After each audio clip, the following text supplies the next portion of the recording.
Hello, and welcome to the Weekly Scroll Podcast. My name is Ryan. And my torch just went out, and I'm scared in the dark. And today, we are going to be going over a small game. It's a little, barely bigger than a zine. His Majesty the Worm. Josh McCrowell. It's a big game. It is a big game. Yeah. For those that don't know, apparently you have not been in the Twitter space for like 5 years, as Josh has been talking about this.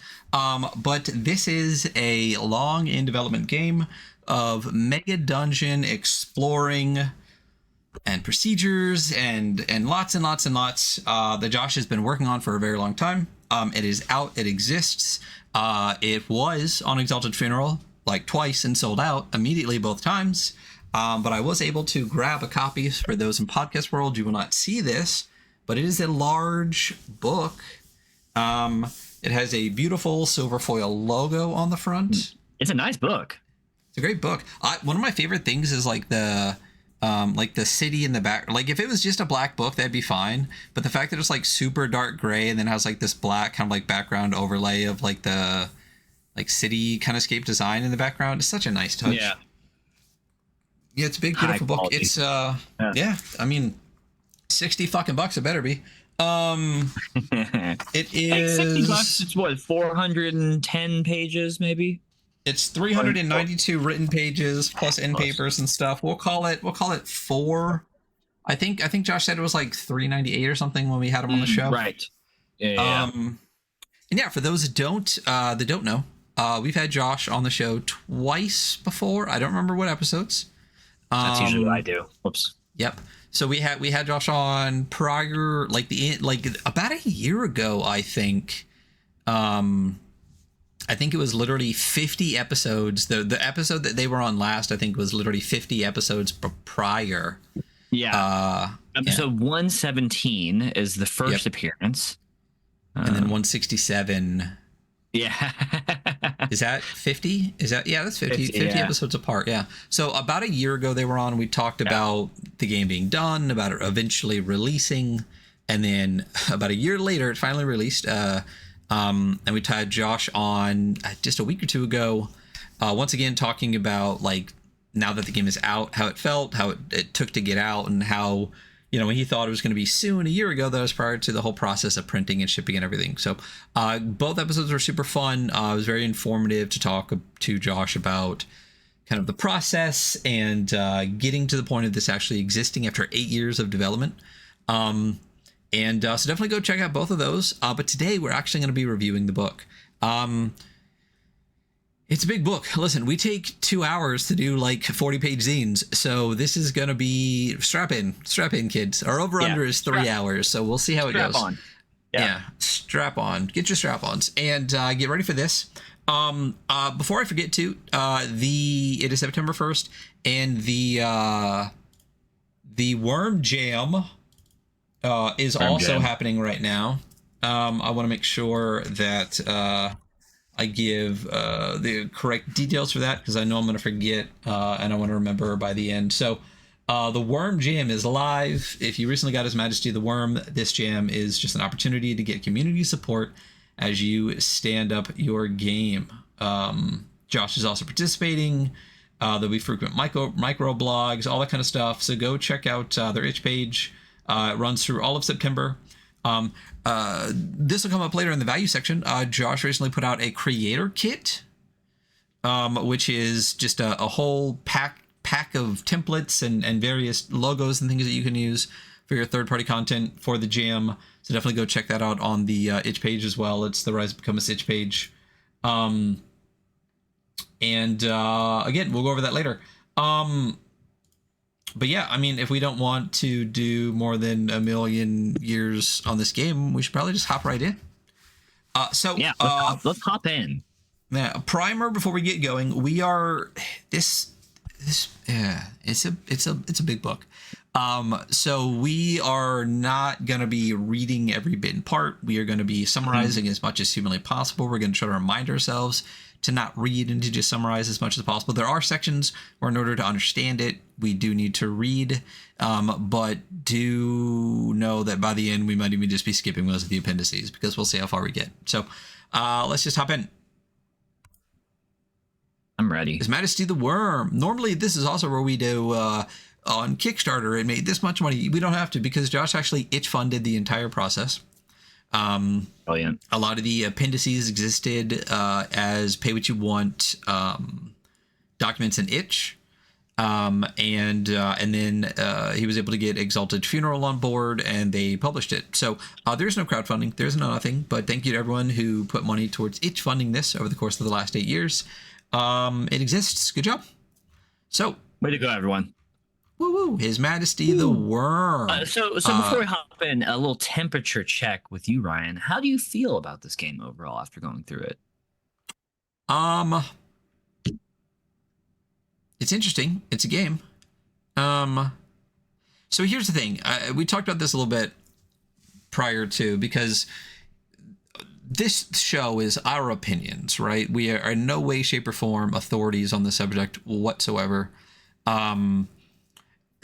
So our opinions are often tainted by the style of game we like. Obviously, both of us have terrible ADHD, and we're getting older and older, so lighter games are better, and we both, I think, appreciate less scaffolding than a lot of games. Which, let's be honest, rules-like games are usually for more experienced players because of the lack of scaffolding. So I really made an effort when reading this game to read it from where it's coming from. You know what I mean? Like, to be objective into taking it for the game that it is. I think that this game is really would obviously really shine. I mean, it's a Megadungeon in a home game like 3 years deep. You know, when you're on your 50th adventurer. You know, that's not. I'm not gonna play a Megadungeon for 5 years. I'm not. You definitely need that table to play this game. Yes. But I think it is a very procedure-heavy game, and I think the procedures are very interesting. I think it's incredibly interesting. The game system itself has a lot of really fun, really ingenious, really great parts to it.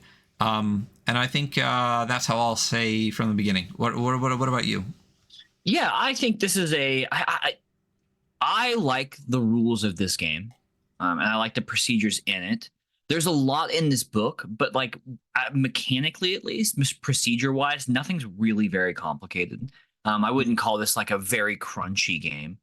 But yeah, I think for it to play this game, you really do need like a specific table of people, because there's a lot of like also like role play elements and that are mechanized. Like you have to do them. They're part of the like mechanics of the game. So you really need a group of people who really want to get into character and role play, and also play a dungeon, play like one continuous dungeon for a really long time. Yeah, I think I also think that there's clearly going to be a learning curve to this.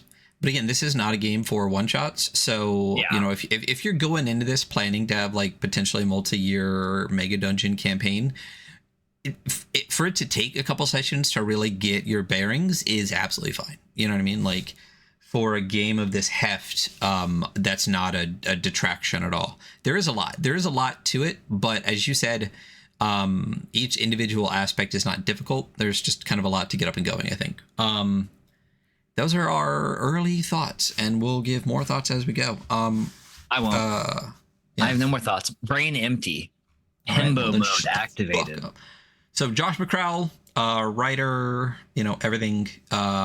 There is right off. So the cover, as we said before, it is a logo. I forget where it's from. I know we'll talk about like where the game come from, but this logo does exist elsewhere. It is public domain, but it works perfect for this. It is a very Ouroboros kind of like dragon in a circle. But then there is a person with a sword at the end of the dragon, very much like a Jack Skellington style, looking towards this dragon whose tongue is coming out, and it says His Majesty the Worm. There are swoopies on it, which are also in a lot of the font throughout, which is interesting. Like in a good way. Like I like the consistency throughout.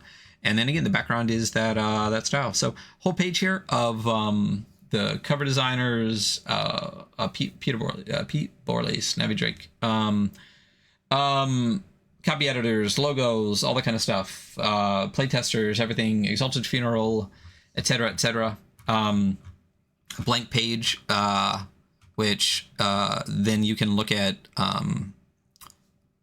pages PDFs in spreads if you want to. So for the love of God, people that put out pages PDFs, please put one extra page in your book, or just put the back cover after the front cover. That's what Sugar said to do, so that you can look at pages and spreads without losing your spreads. We get to a page here that basically is the third-party license, which is incredibly permissible. It basically says do whatever. The mechanics and game text of His Majesty the Worm may be reused freely. Third-party compatible work are welcome. Art may not be reused because all the artists maintain their own copyright, which is fantastic. If your project declares compatibility, etc., whatever, but you have permission to just do stuff with the book, which is great. Love to see that. I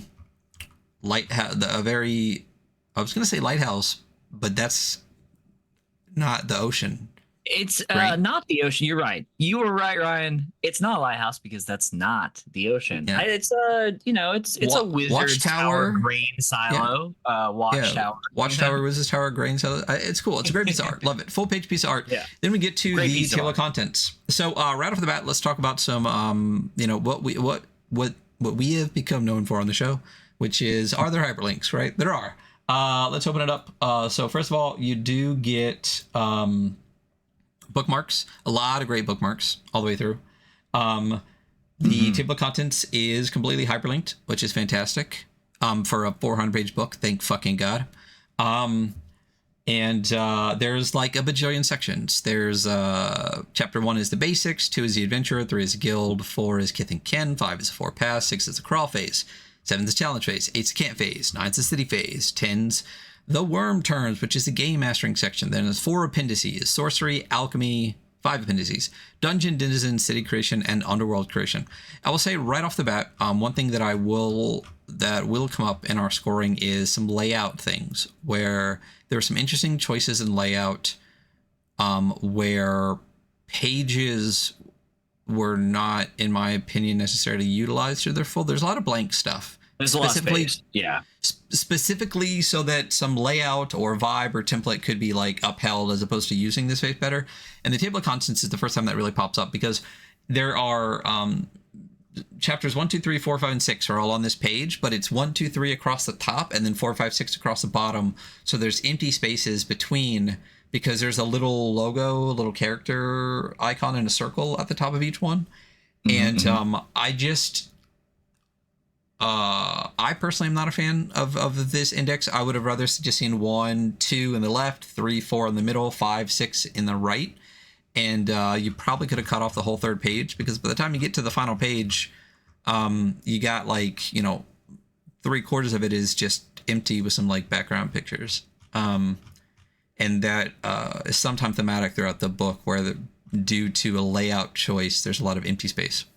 It's cool that they put this like background art behind it, so that it's not a completely white page. That's a great choice to fill up that page, that space a little bit. But still, there was a specific choice to have the 2 kind of like horizontal rows in the index, and I would have been much happier if they were like vertical rows. But anyway, hyperlink. Listen, yeah, we're gonna get pedantic as fuck in this, because why the fuck not? I will say, this is one thing I will say right off the bat, so I don't forget it later. All books have grammatical errors.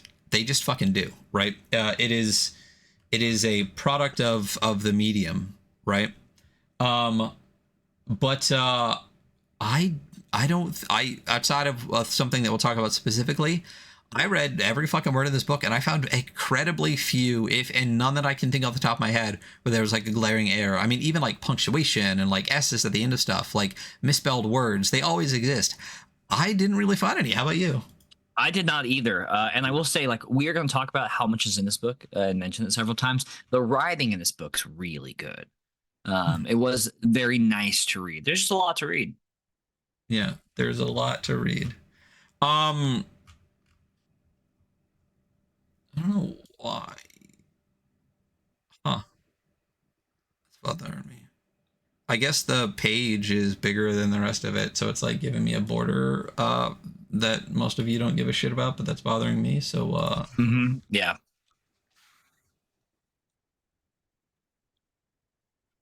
Let me redo my situation here, and give me 1 second.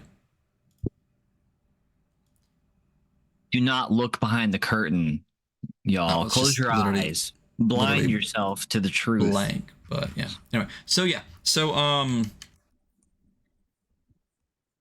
was really good. If you're listening along there, I'm sure that was really enjoyable for you. Yeah.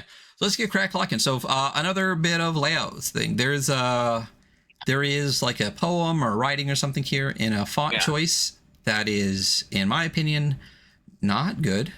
I'm going to be very nice. 9 out of 10 of these sections here were like, this is the font that was, it's a cursive. It's like a handwritten, like cursive-y style font. It's throughout the entire book. There's tons of quotes. There's tons of stuff. When I said I read every word, I read almost every word. I hardly read any of these. This was, in my opinion, a poor choice. It is not super easy to read, and I did not take the time to sit and try to parse it. I'm not a fan. I have no idea what this says. I think often with the experience that we have going through books for the show, sometimes we're just like, we have so many words to read. Like we're going to read 400 pages and like in things like this, maybe, I also was just like, I'm not parsing it out. Like you could, if you're like slow reading this, you can easily parse this out, but it is a fairly hard to read font. Yeah. Typeface. Typeface, right. Sorry. Yeah. For those who don't know, typeface is what the letters say. Font is like if it's like italic and shit like that.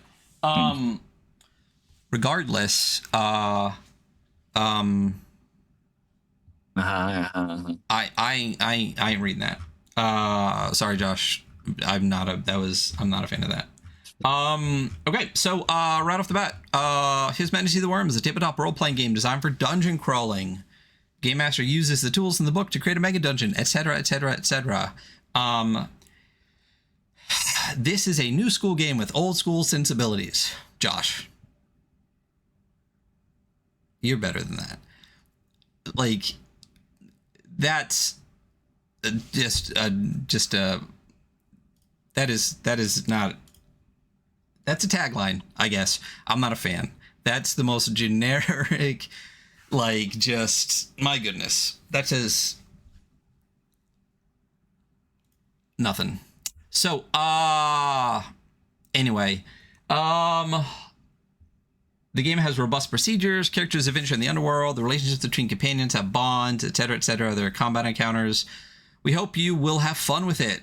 Awesome. So, I'm going to go through the introduction section and the basics here. So, first off, the introduction. The underworld blasphemes the earth under the city at the center of the world, etc., etc. The underworld is a space that you adventure in. So the book has I do enjoy the layout where they have this sidebar off to the side. A lot of that sidebar is used for discussion, like notes directly from Josh, things like that. So this one is what's up with the name and why tarot? Because for those that don't know, the procedure in this is all tarot. There's no dice, which is great. So I'm going to go through these two little sections and then skim through the introduction part. So what's up with the name? The title of this book is taken from Italo Calvino's The Castle of Crossed Destinies. The experimental novel's narrative details a group of pilgrims who find themselves unable to speak. Thus impaired, they use a set of tarot cards to illustrate their backgrounds and tell each other stories.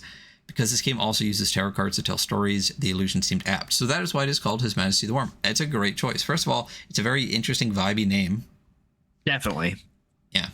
Second of all, a novel about a game that uses tarot. Great choice. Great job. And why tarot? It says tarot cards are informationally rich. They have numbers, suits, directions. The information is present. You can have the cards in your hand, etc., etc. Plus, they're just cool to look at. The cool looking cards. Tarots are also available online. Etc., etc. So great choice. I mean, yeah, if you're gonna use cards, why not tarot? They're cool. They're cool to look at. They are cool. It lends more vibe to this game as well. And going through this game, it works really well as a system. In my head, in theory, because I've never played this, but yeah, no, it's really interesting when we actually get to the procedure of using it, especially in combat. I mean, I think he even describes it as like a mini game, and it is. It's basically like learning a new card game. So it's neat. So introduction. There's a couple of headers here. Tarot. We just talked about. We use tarot, not dice. Players. The players are adventurers. They work in a guild. And the guild goes into the underworld. The game master is a game master. There's a bunch of stuff here that basically says what a game master does. We all know what it does. Yeah, so there are game principles. His Majesty the Worm aims to make dungeon exploration fun. It definitely tries to focus on all the nitty gritty stuff that a lot of people generally hand-wave, like light and things like that, is a full procedure. So all of this is a dungeon crawl game. Like you can go in the city and stuff like that, but the vast majority of any time you're in here, you're going to be in the dungeon. So things like food and water and light matter. Game principles. There's the human or demi-human experience. So it focuses on the personal experiences in the underworld. So a lot of these are very many paragraphs long. Again, we are going to summarize this, so we're going to skip a couple paragraphs here. This does talk about the meta currency of bonds that the adventurers have that we'll go over. Rulings, not rules. You've all heard that before. Basically, despite the fact that this is 400 pages, there is not a rule for everything. So if there isn't, make one up and then be consistent with it. That's it. The scaling underworld. The underworld is not balanced. If you fight a dragon, you will die. It doesn't matter if you're a newbie or you've been doing it for 5 years. That's basically what it says. The deadly underworld. The underworld is deadly. Darkness is dangerous. Rashes and torches are precious. Traps happen. Combat is deadly. That's the thing. Whimsy. A fair bit of His Majesty the Worm is whimsy. This is an RPG that knows there's an RPG. You play adventurers who know they are adventurers. It is playful with its tropes. It's unpretentious. Okay. This is like, it's funny because I just read the Malfeasance tables over again, which are some of the darkest and least whimsical things I've ever read at any point in time. I'm like, fuck, whimsy, huh? Yeah. I will also say, calling it unpretentious, this might be one of the more pretentious games I've ever read. And I'm not trying to be mean about it. It's just like, we're going to get to a section later where it it tells you to play orthogonally. And I'm like, come on. This game is very good about saying what it is, but in the writing, Josh, come on, there's a decent amount of pretension in here. So, anyway, great piece of art here, of a bunch of adventurers playing a tabletop game, which is just fantastic. I love this orc guy glaring into their cards, and the wizard person is like, he kind of looks like you, bro. Wait, what's up? The wizard guy kind of looks like you in 30 years. Does he look like me? Why? You think because all bald white guys look the same? It's fucked up. Yep. I don't know. I don't know. It just reminded me of you a little bit. If you grew your beard out again. And it's a wizard. Crazy. So. That's what I'm saying. So that is the introduction. The basics. The beginning of every chapter is pretty much the same. There's a little icon, which is also in the thing. There's chapter 1.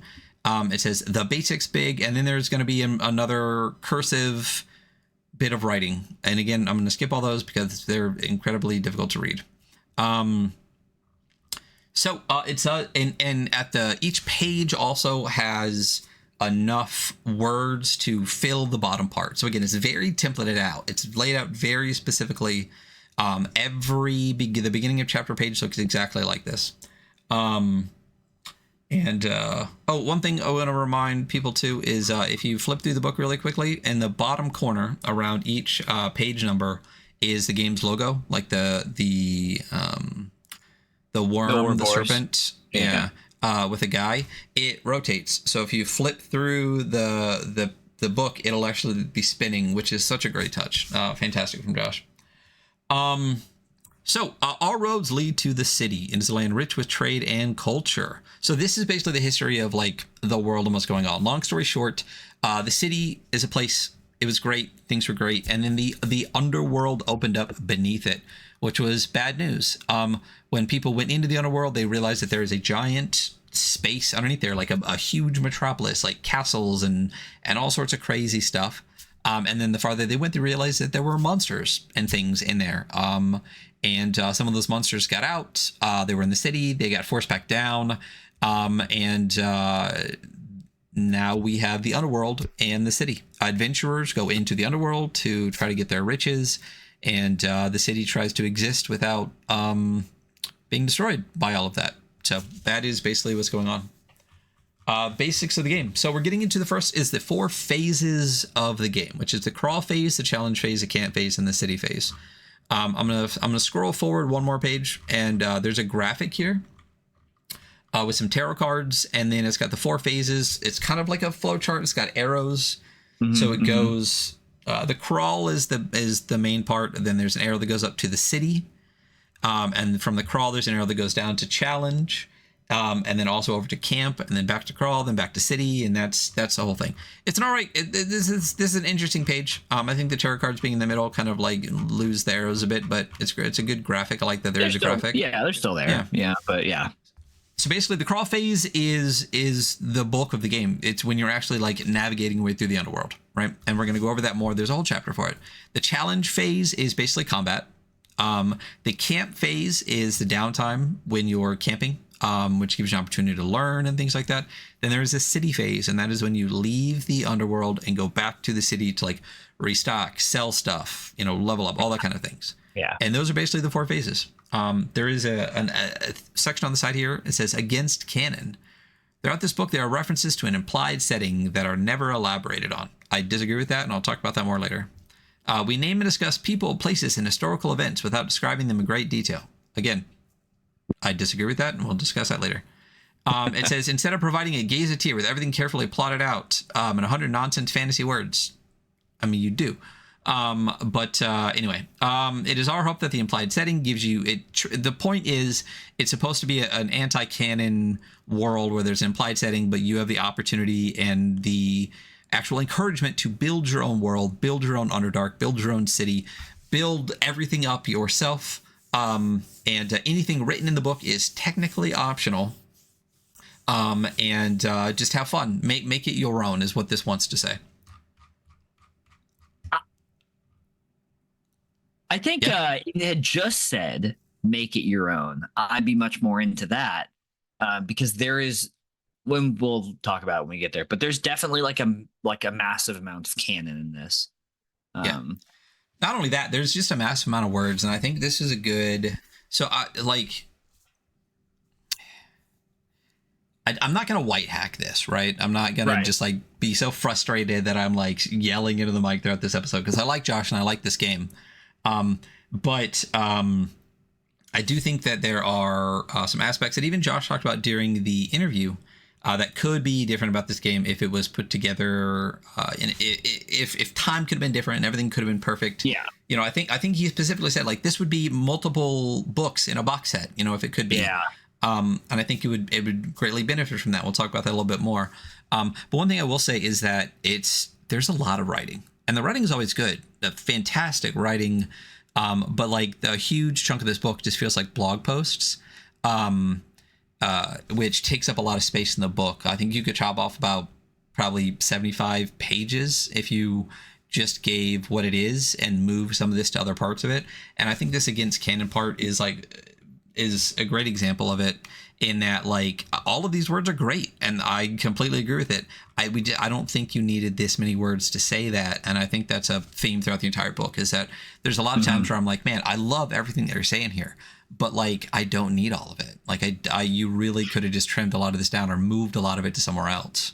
And it's not even like, we originally talked about whether, like, I still do believe that if this was the first tabletop game you ever played, like this would be a good one. There's a lot in here to hold your hand through everything, but I don't think that's like the crux of the issue, because sometimes I don't like games because I'm like, there's too much scaffolding here, and I don't really want that much scaffolding because I'm a little solo scaffolding guy. But that is not actually the issue here. It's just there's so much. Yeah.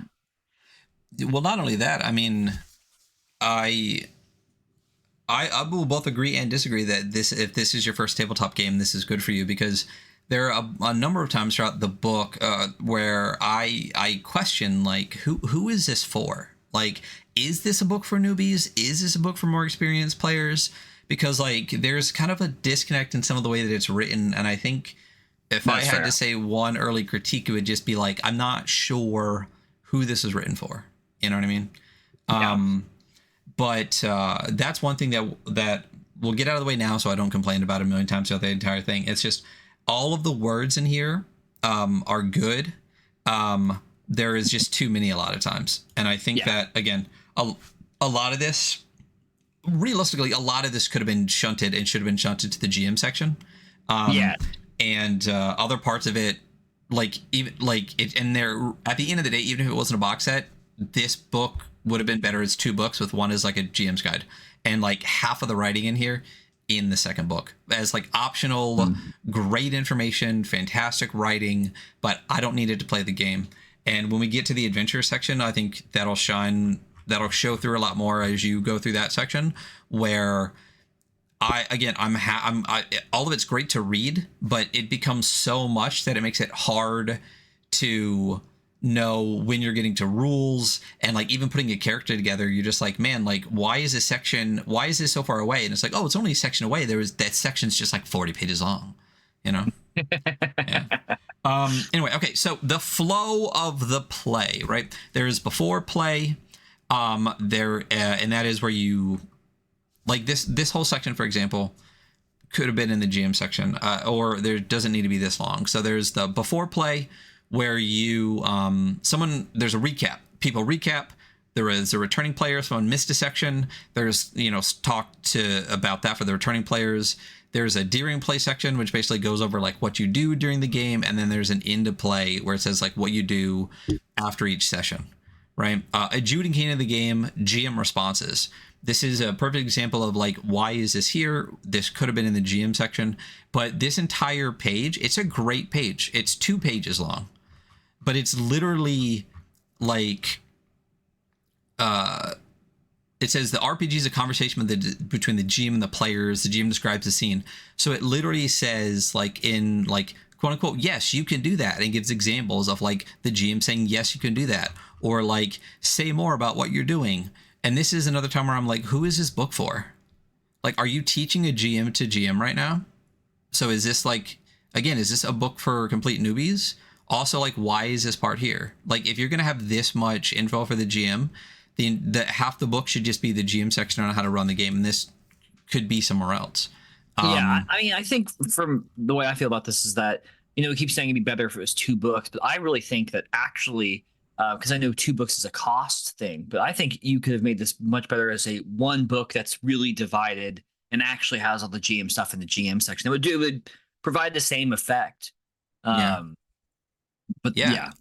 Well, so it gives me shades of like Blades in the Dark, where we talked about that. Like, I remember that, where like, it'll give us a rule, and then I'm like, okay, I totally get it. And then they'll explain the rule for like 10 pages. And it's just like, I didn't need any of that. And most of that is stuff that no player needs, but it's interesting to read, and the GM might need it. So why wasn't it just moved to the GM section? And that's what I get a lot from this book.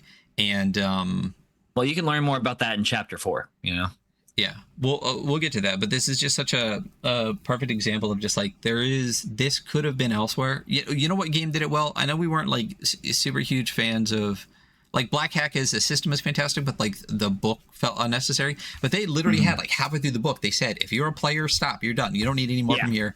This is the GM. This could have benefited a lot from that. Anyway, so there's 2 full pages here on like the GM, like GMing, which again is kind of unnecessary. The major and minor arcana. So this is actually giving you a brief breakdown of how the game works. So there's major and minor arcana. The GM uses the major arcana except for the Fool. And for those that don't know, the minor arcana are like what amounts to like not the face cards in a regular deck, right? So it's like the 4 of Pentacles and like the 6 of Swords and stuff like that. It's the numbers, right? But like Page, Queen, Knight, King, like that kind of stuff's all minor arcana. But like the major arcana is your like the Lovers, the Devil, the World. It's all the ones that aren't the Wheel of Fortune, you know, those kind of things. Those are all of your major arcana. The minor arcana, again, are the numbers, including like the Page, Queen, King, and stuff like that. So the GM uses the major arcana, basically all the cool ones, and then the minor arcana plus the Fool is used by the players. The suit matters in when we get to the attributes. It matches the suits of tarot cards. The number matters sometimes.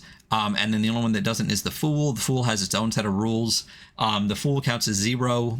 Whenever the Fool comes up, like the GM and the players, all minor and major arcana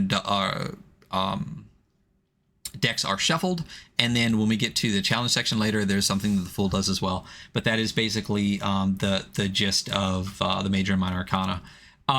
There's a section on the side that says no tarot. It gives you a little breakdown on how to use like a regular deck of cards and like a D20. And then as a random number generator, it talks about how to use the cards to do like D6s, D4s, like weird stuff like that. Great little perfect reason to use a sidebar. One thing I do love about the layout is they don't have this empty space on the side, the whole book, wasting space. They only have the sidebar on pages where they need the sidebar, which is... The sidebar only exists when it's needed, and it's not just like an empty white gutter on every other page. Which is, you know, fantastic. A really great choice for that. Honestly, even this bar with like the swirly in the middle is such a great choice. Like even like the vibes on that are even fantastic. And then real quick, talk about the individual pages. Each page has like a like a page decoration on the corners. Oh, on the top, one of the top corners. Yeah. The decoration is really fantastic. Nice. And I think the symbol that it has is the same one it has in the it changes per chapter. Contents. Yeah. Which is great. And then the test of fate. So this is the crux of the game. This is like the core kind of system. So when adventure's actions within the game's narrative isn't certain, the GM calls for a test of fate. Adventures have 4 attributes rated 1 to 4. We'll go over that. Each has an approach. So the different attributes are swords, pentacles, cups, and wands. That's the suits and your attributes. So swords is your strength and skill with weapons. Pentacles is your swiftness and slyness. Cups is your wisdom and training, and wand is your willpower and charisma. Again, they matter for the suits later, but those are the attributes you have as a player. A great way. I love that they not only use tarot, but use the tarot symbols as attributes. It's such a great way to like keep it tied in. Yeah, absolutely. Like it's so vibey too. It's so fucking vibey to be testing pentacles instead of like wisdom is like so cool. Go ahead and test pentacles for me. Right.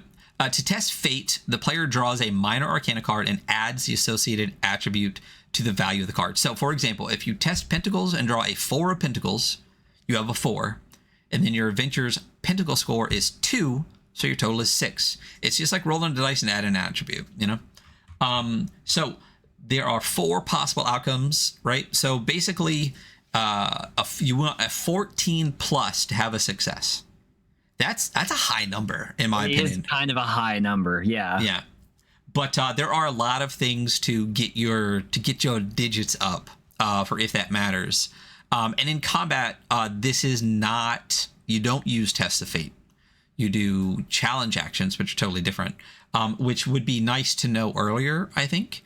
That is a good point. Yeah, this is mostly for your crawl phase, not for the challenge phase.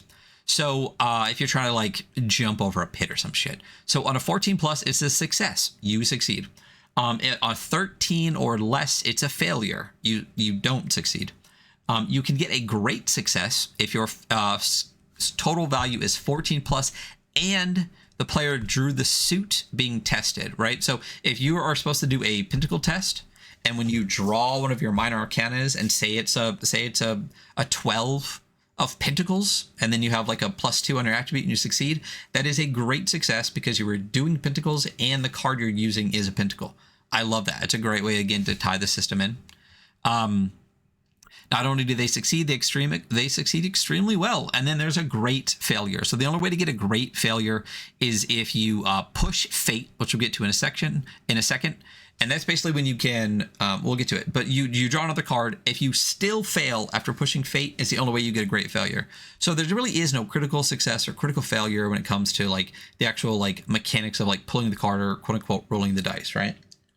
Yeah, but there's like a cool like strata of like variant success and failure, and I really do like that. Yeah, I like it a lot because no, go for it.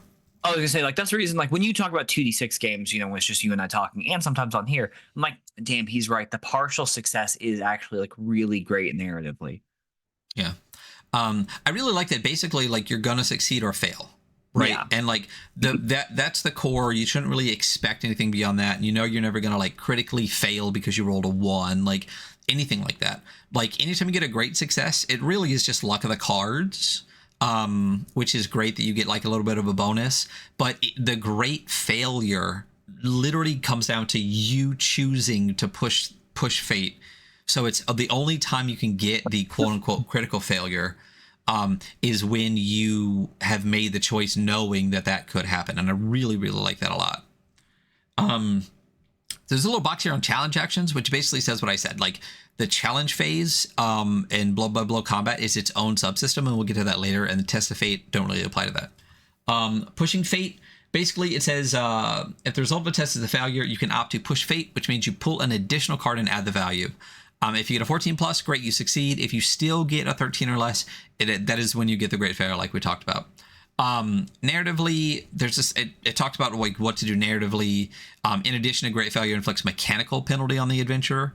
If the situation is dangerous, the GM can inflict a wound, which is interesting. If the situation isn't life-threatening, they can take an effect like sorrow, madness, exertion, anything.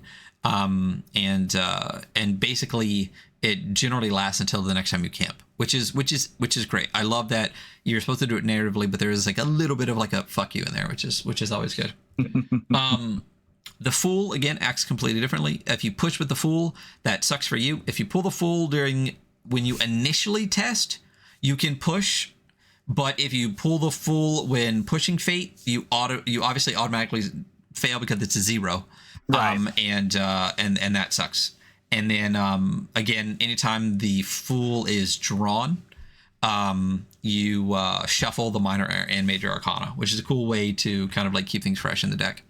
There's also a lot of effects later on, especially like malfeasance, where like the moment that there's a reshuffle, the effect ends.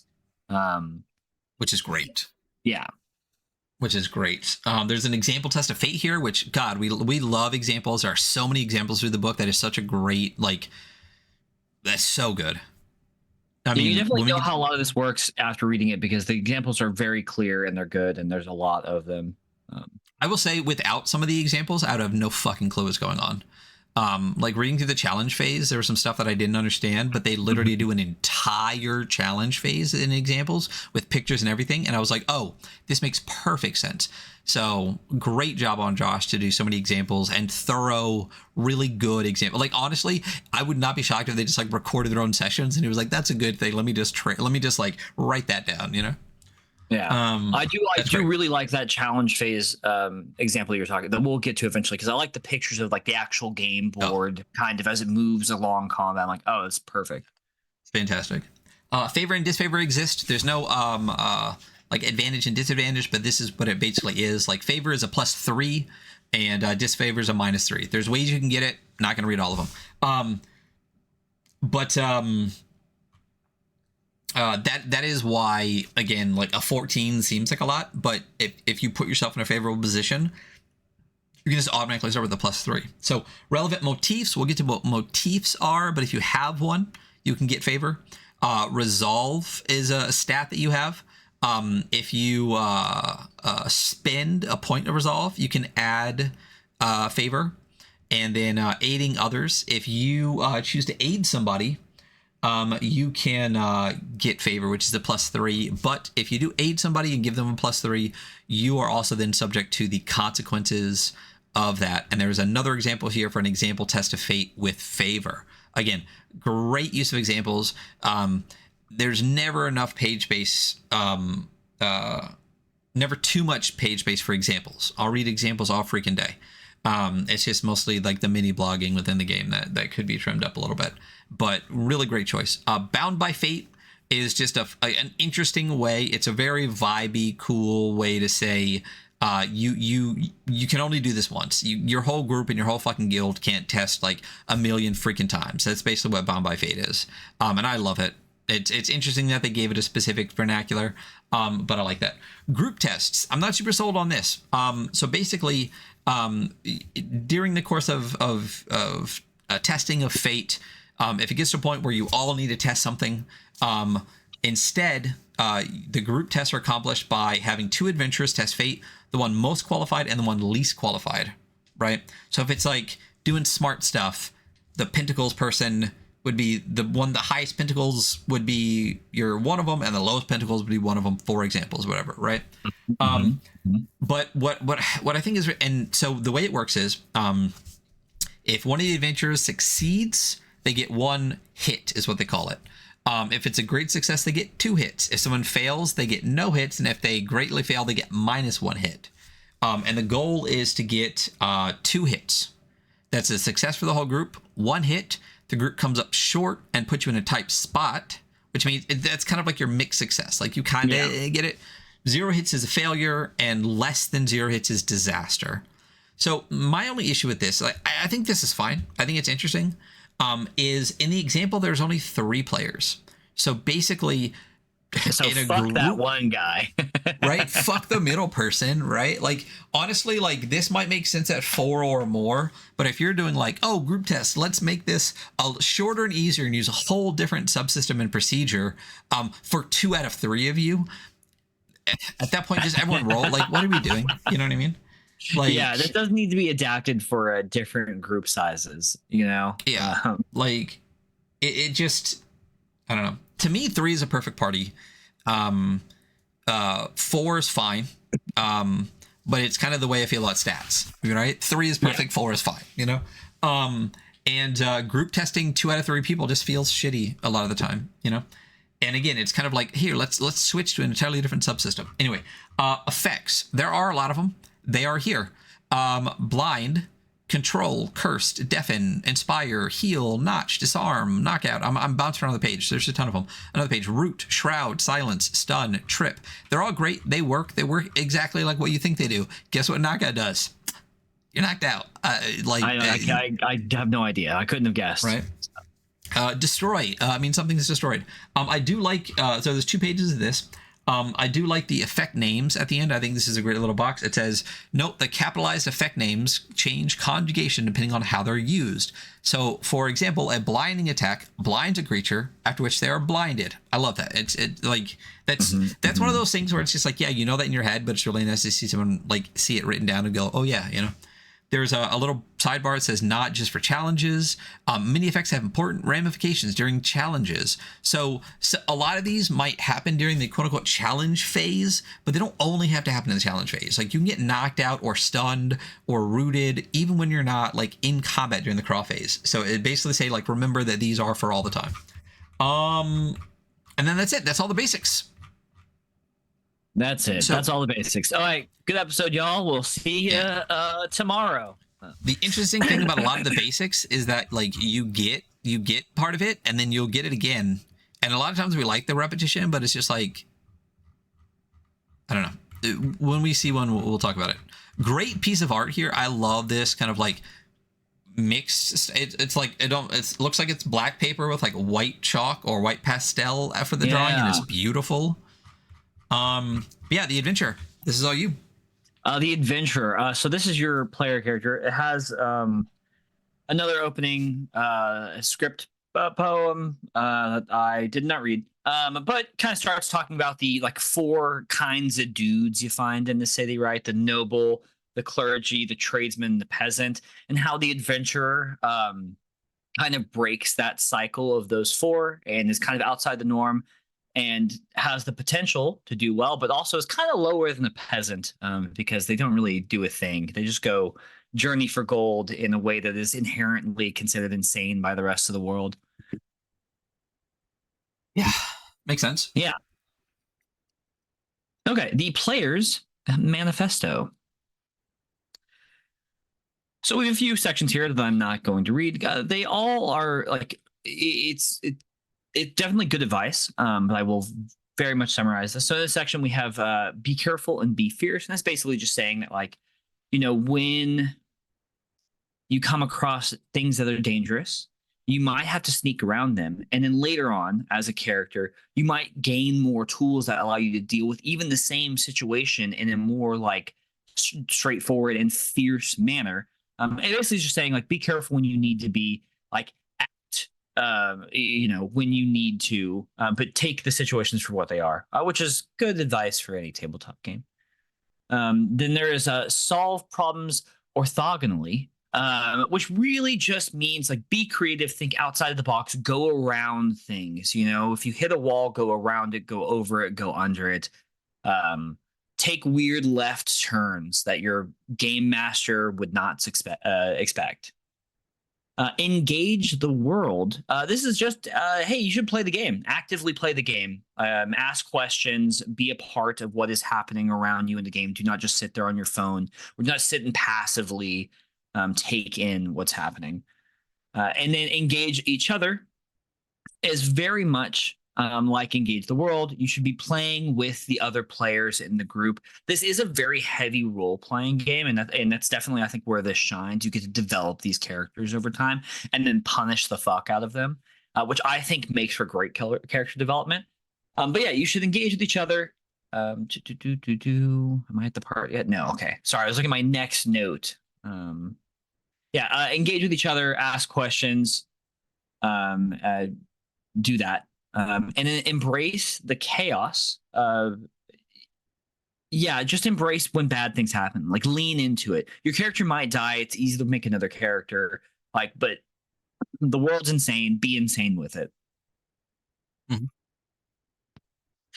Now we get on to first off, I do like this art piece. I like the frame around this art piece's head, with the like weird thorny trees or like dead wood behind it.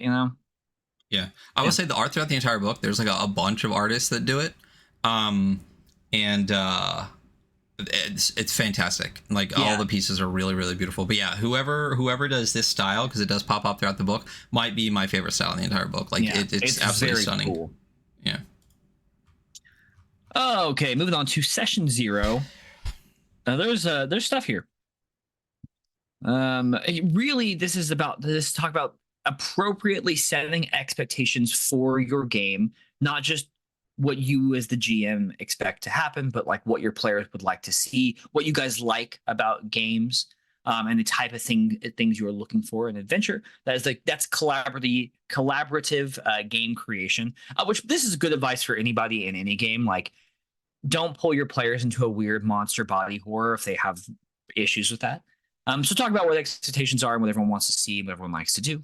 Then collaborative adventure creation. It just basically means you're creating an adventure who's a part of this world and the party and belongs. It's not this like weird out of left field thing, or if it is, it's still like appropriate and can work with the team that's being built around you. Collaborative guild creation. Your adventures are part of a guild that is going out on these adventures.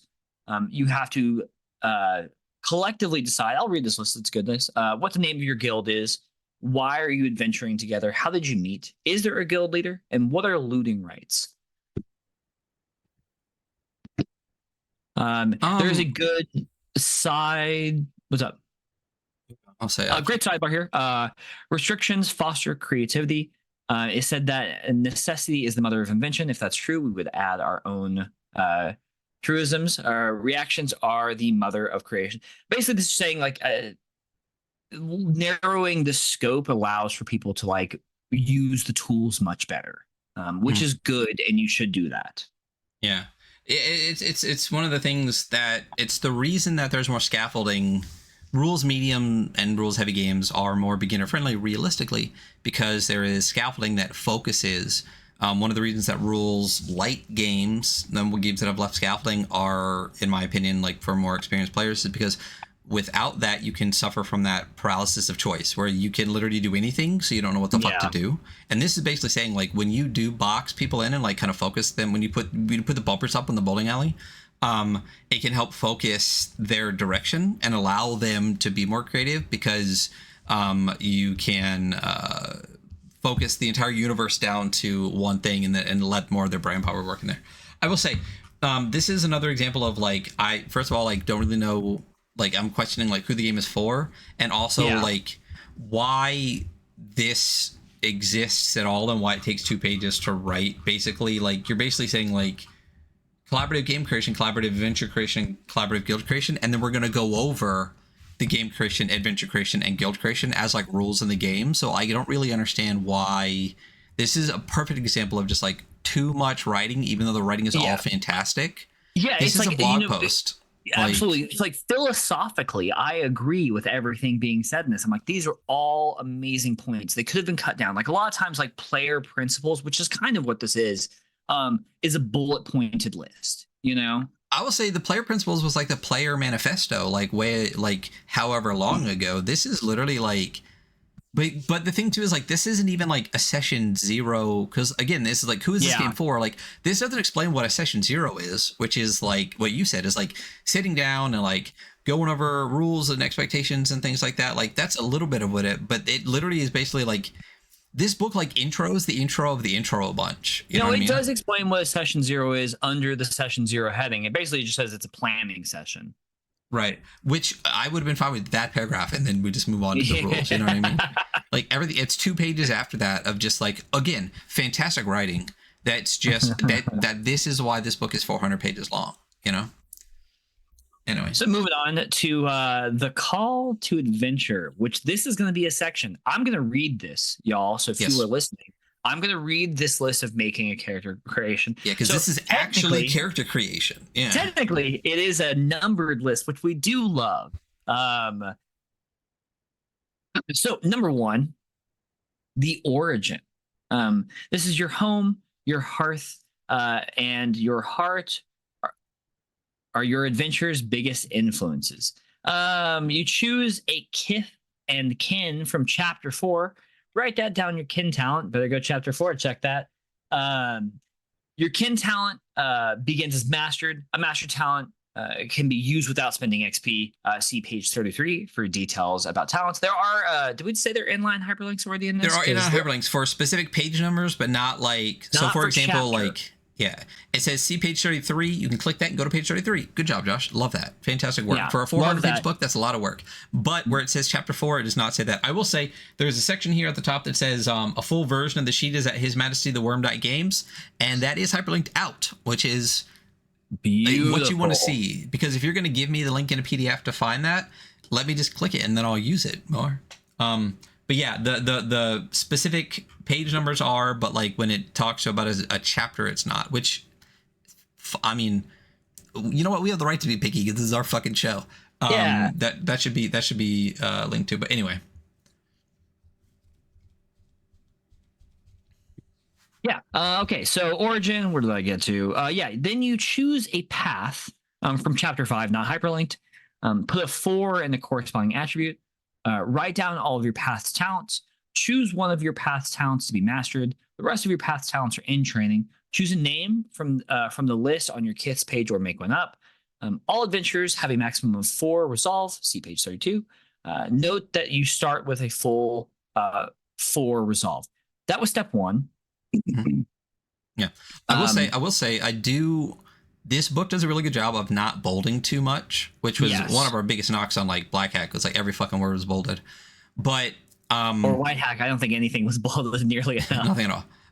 But I will say they do a really, really fantastic job through this, where like the important things, like the things that are on the sheet, like the word kith, the word kin, the word mastered, those are all bolded, which is super helpful, because sometimes when the writing gets too long, there are some times where they don't do it, but then a lot of times we're literally, as we were talking about it when we were going through a thing, we'll flip through and be like, wait a minute, there's a lot of bold on this page. This is a page we should probably read.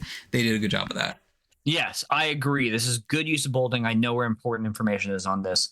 Okay, now step 2 is fitting in. You tell a story to the table about something your adventurer struggled with while young. Based on the story, put one in one attribute. Choose a motif based on your origin story. This might be related to your parents' profession or an apprenticeship. You can see page 24 for details about motifs. That's it for step 2. Step 2 is considerably shorter than step 1. I will say 2 things about this. One, I do like. I wish there was just a little bit more explanation here, because where you do your attributes, each step has like a different reason. Like fitting in, you have 4 attributes, right? You're gonna put 1, 2, 3, and 4 different places. I wish they said early on, you're gonna put 4 of these different places. This is when you'll do the 1 in fitting in, because when you see that you put 1 on 2 and then 1 on 3 or whatever, you're like, oh, okay, I see what's going on. I wish there was a little bit more there. But also, the next part is the thing that happens a bunch that just like drove me nuts. Is like, choose a motif based on your origin story. This is a good reason, or a good place to literally even just give me one line what the fuck a motif is without me having to flip to page 24. Because in a PDF, I can just click it and click back. That's fine. In the book, I think you said in when we were chatting, you're like, bro, making a character is like a friggin' scavenger hunt. It's like, yeah, like I use the bookmarks, but if you're really going back and forth on pages, like going like, that's why, I don't know if you this earlier in your episode, and I was like, we'll talk about more of that in chapter 4, because I was alluding to this where it's like the second line's like, yeah, you can learn about that in chapter 4, which is fine, but like if you're mentioning it here, at least give me like a one line. So it's weird because immediately after this, there is going to be a like small blurb on a lot of these things that then is gone over more even later, like kith and kin. Step 1 has a step 1 blurb below this, but also you have to go to like the kith and kin section to get all the information. I don't know. It's a thing. Well, that's what we're talking about. Is like we like when games like give you a rule and then give you a rule later when it's also applicable. Yes. But this one like intros you to an intro of a thing to send you to a place eventually. Yeah. You know. So. Yeah. Okay. So that was fitting in. Failed career. So yeah, hey, you fucking loser. You're an adventurer now, but you did some shit before and you sucked at it. So tell a story to the table about your failed career. Based on your story, put a 2 in one attribute. Then you were going to choose a motif related to your failed career. So that's 2 motifs so far. That's 2 motifs, a 4, a 1, and a 2 in an attribute. And then step 4. Weird. It is querent, right? Okay, I was like, it's querent? I just realized I never said this out loud and just read it. Yeah. So, what are you doing here, buddy? Tell a story to the table as to why you're willing to brave the underworld, which is definitely an insane quest to do. What is your quest? Note it down. If it's important to your group, choose 2 languages. 5th step, full-blown weirdo. Hey, going down to, like, I keep saying this, but going down to the underworld is inherently like an insane thing to do, unless you really have a reason. You also have to be a little insane to do so. Tell a story about your first adventure into the underworld. Based on your story, put a 3. And the last attribute, choose a motif based on this adventure. This is your last motif, so think carefully. What does your adventure look like? Briefly describe them to the rest of the guild. And then onto the second page of character creation, we're on to step 6, guild bonding. Who is in your guild and why are you traveling together? Each player declares a bond with every other player at the table. Bonds are a both narrative and also way to collect a meta currency in this game. So they are incredibly important. We'll get to that. Get out the guild roster, note down the members of the guild, collectively give your guild a name, and have someone draw the guild sigil. Ryan, what's our guild name? Oh, bro, like naming things. I've said this before. I've literally decided to not play games because I had to pick a name for the character. I was like, I can't. Backwards platypus. Then we're the backwards platypi. Collectively determine your looting rights. Platypus. Yeah, okay. I'm gonna leave it there. Collectively determine your looting rights, and in the terms section of the roster, Each player chooses their marching order. Hey, by the way, one of the best ideas in this whole thing. Right now, as the adventure starts, as we start the game, you choose your marching order now. That is your marching order forever. Don't ever worry about it ever again. The order has been dictated. Love that. Well, dude, what I love about that, and we'll get to it when we go over the guild section, is not only do you choose it like mechanically or whatever, you literally write it down on your guild roster in game. Like, it is your set spot in the guild. Like, and I love that. And it's great. Each player chooses their marching order and guild role. For more information about all that stuff, chapter 3. Treats from Ma. Look at the umphalic market. Word is just on page 162, you can choose 1 luxurious item, 5 common items, and as many impoverished items as you want. Keep choosing items until your belt or backpack are full. Your belt and backpack are full.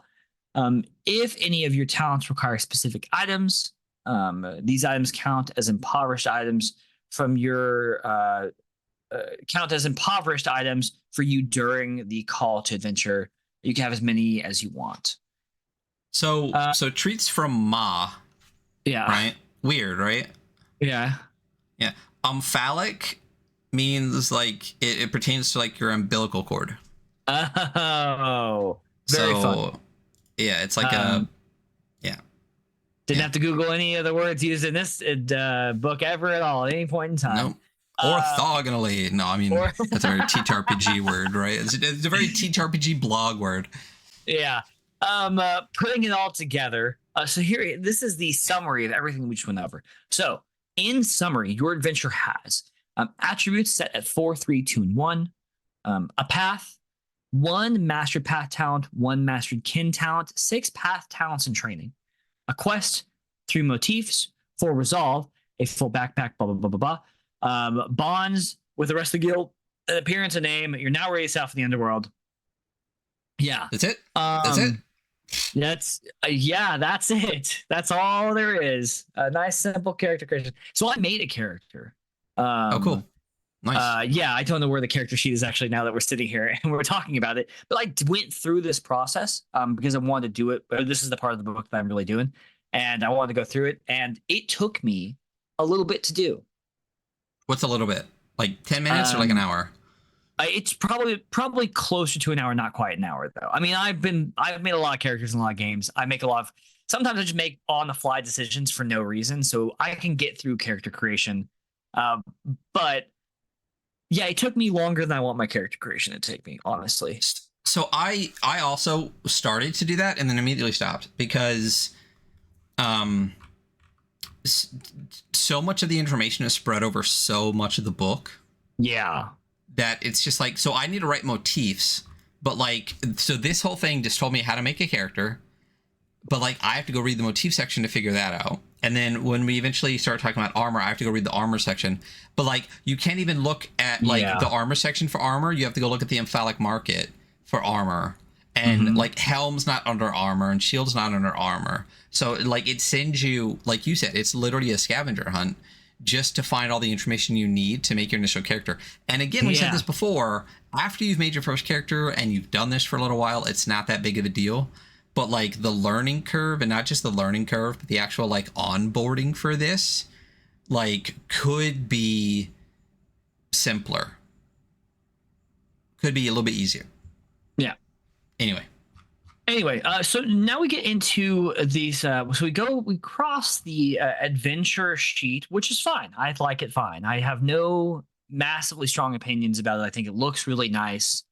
Yeah, it works. It's good. It works. I mean, unfortunately, like your character sheet's really kind of 3-ish sheets because it's this, then player resources, and then the guild sheet, which is less of a character sheet, but you kind of, but yeah, this one, great. And then we get to name, kith, and kin. I'm not going. Well, real quick, I do want to point out. So one thing that they do really good on this that I do enjoy is that we do have a picture of the adventure sheet, and then they number all the different sections on the sheet. So then all the stuff after the sheet, like it says number 1 by like naming kith and kin. There's a section for like what number 1 is, what number 2 is, what number 3. I think that's what every fucking game should do. Like Trophy did it really well, but they do a really good job of that. It's just like we kind of already talked about kith and kin, so we got a whole nother section about kith and kin before we get to the chapter on kith and kin, you know, kind of thing. So anyway, yes, but yeah, what is this? So kith and kin, that is okay. So I have read this and have a long sigh as my note here. Adventurers have a kith and a kin, and adventurers' kith is their race, whether they are human or fae or underfolk or otherwise. This is not gonna be the first time that we're gonna say like call a spade, and if you don't want to be called a spade, don't mention the fucking spade, right? Don't mention the spade. Right. If you're writing a game and you give a keyword, let's give a good example. Let's say kith, right? And you say a kith is a race, then just call it race. Like if you ever give a definition of a keyword and then say that it is this other more often used keyword, then just call it that other more often used keyword. But also, and like if you're uncomfortable with that more often used keyword, which is valid, don't bring it up. Don't even use it. Yeah. Don't even fucking use it. Yeah. If you're like, I don't want to use race in my game, so I call it kith, and then in the explanation of what kith is, you say it's race. You just use race in your game. And here's the thing: is the sentence goes, "An adventurer's kith is their race, whether they are human, fae, or underfolk, or otherwise." Right. So let me fix that. An adventurer's kith is whether they are human or fae or underfolk or otherwise. You can just delete the word and not and still understand completely what it means, right? So call a spade, and if you don't want to mention the spade, don't mention the spade. You know. Anyway. Yeah. So this kind of goes through kith and kin, which there's a whole section. I don't really need to. Literally a fucking chapter. Yeah. I said we have attributes, and so is this there's 4 attributes, and they kind of fit in where you think you're kind of like warrior, strong character is going to take swords as their path. Oh yeah, we even talked about paths, so this is even like there's even less context for this. But yeah, your pentacle is going to be your more agile, dexterous kind of character classes, maybe thiefy boys. Your cups is going to be more of your alchemists, your scholars, your brainy boys, and then wands. Fuck you if you can't guess what wands is. I mean, come on. Yeah. And of course, I made a character who took the path of wands, just so we're all clear. Really? What kind of asshole I am. Yeah. I never break. I don't even know what I would pick here because you're not really like a declared like edgelord shitty class, you know? Like, no. I mean, I think you have the talent of making anything that you want that, though, buddy. Oh no, of course, yeah, I do. That's just me. That's just my deep dark soul. There is a sidebar off to the side. There's 2, but I don't know if you want to go over the top one. But the bottom one I don't like. I think you can just delete this because it's pointless. But it says attributes is class. Yeah, go for it. Yeah. You might think of each attribute as a rating in one of 4 jobs: warrior, rogue, scholar, or sorcerer. When a particular task would fall within the purview of one of these jobs, you test fate with that particular attribute. That's not helpful. Like nothing about that. Like I think of the attributes as like 4 different aspects of things: sneakiness, smarts, do whatever. Like they're attributes, right? And the one that I have the highest one in is my path, so that's my job. So to suddenly go, well, wait a minute, I have a 1 in this one job and a 2 in this other job and a 3 in this other job. That's not helpful to me. Like that actually makes it worse. That for some reason I'm just like that harms me, like psychically. I don't want that. Delete that.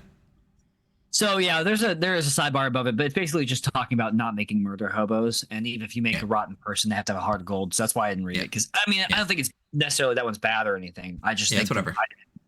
That's what sidebars are for.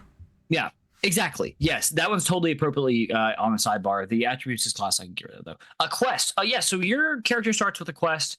Everyone makes their own individual and achievable quest at character creation.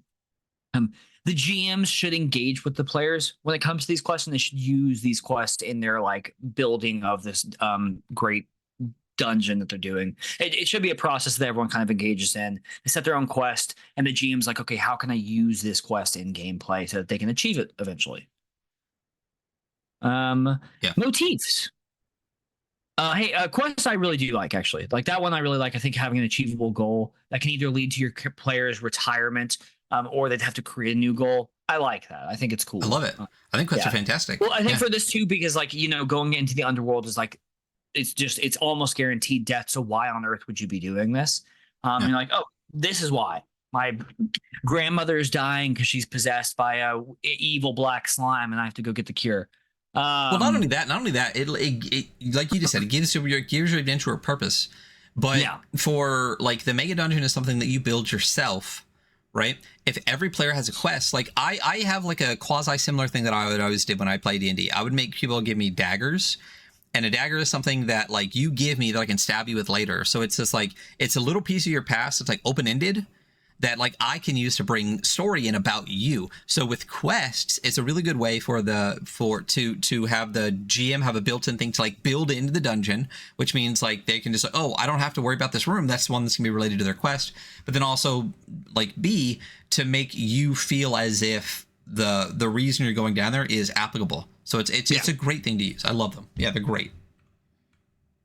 Motifs.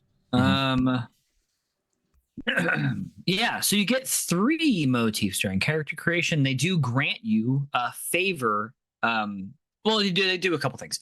A motif is a short phrase that defines a moment in your adventure's history. Motifs have 2 primary uses. The first one is your adventurer has a motif that would prepare them or make them particularly qualified for a test of fate. You have favor on a test, which is +3.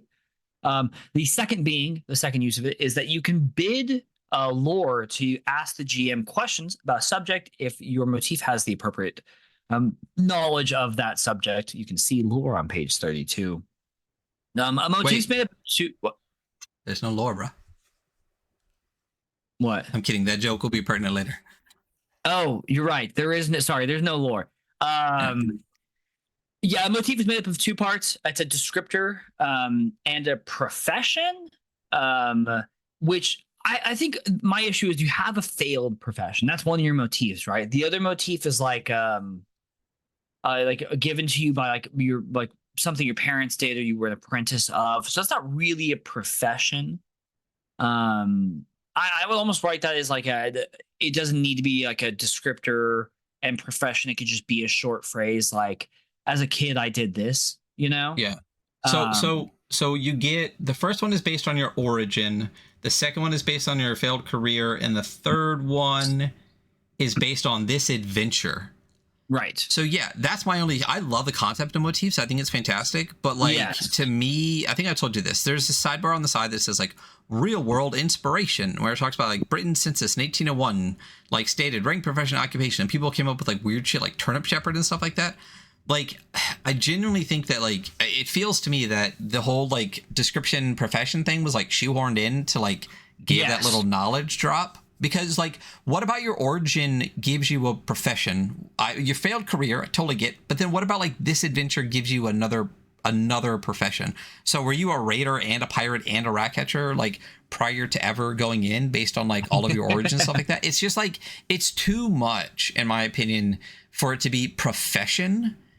But I get why they're doing it, because it needs to be like a specific subset of like skills and things like that. So like, I think you could just really achieve the same with like a one sentence about a thing, and it would give you like it would evoke kind of that more like greater backstory narrative nature to your character. Which I mean, like you can still do without that, but this would like require it be like one sentence of a thing that happened to you as a child, or that you were a part of, or that you did. I helped fight off the bandits attacking my village. You know, like what does that give you? Well, you know, narratively it depends on the situation, but you could use it. Well, like you could even say like my issue with this specifically is that they're called professions. Like professions is something you are a professional at, generally something you get paid to do. So have it being related to your origin story and stuff like that makes no sense, because it's just like, oh, you were an apprentice, or like maybe your parents did or whatever. I'm like, well, then that's not your that's not your profession. But like you could easily just be like, oh, rat catcher, right? Could just be like, oh, I caught rats in the sewer when I was a kid for food. Boom. You know, like to me that makes a lot more sense, both narratively and stuff, than to say that like, what's your profession when you were a kid as your origin story? You know what I mean?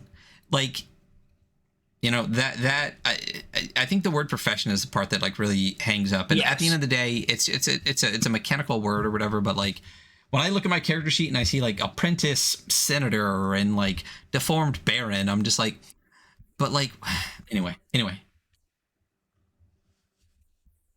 Yeah. So we're on to bonds.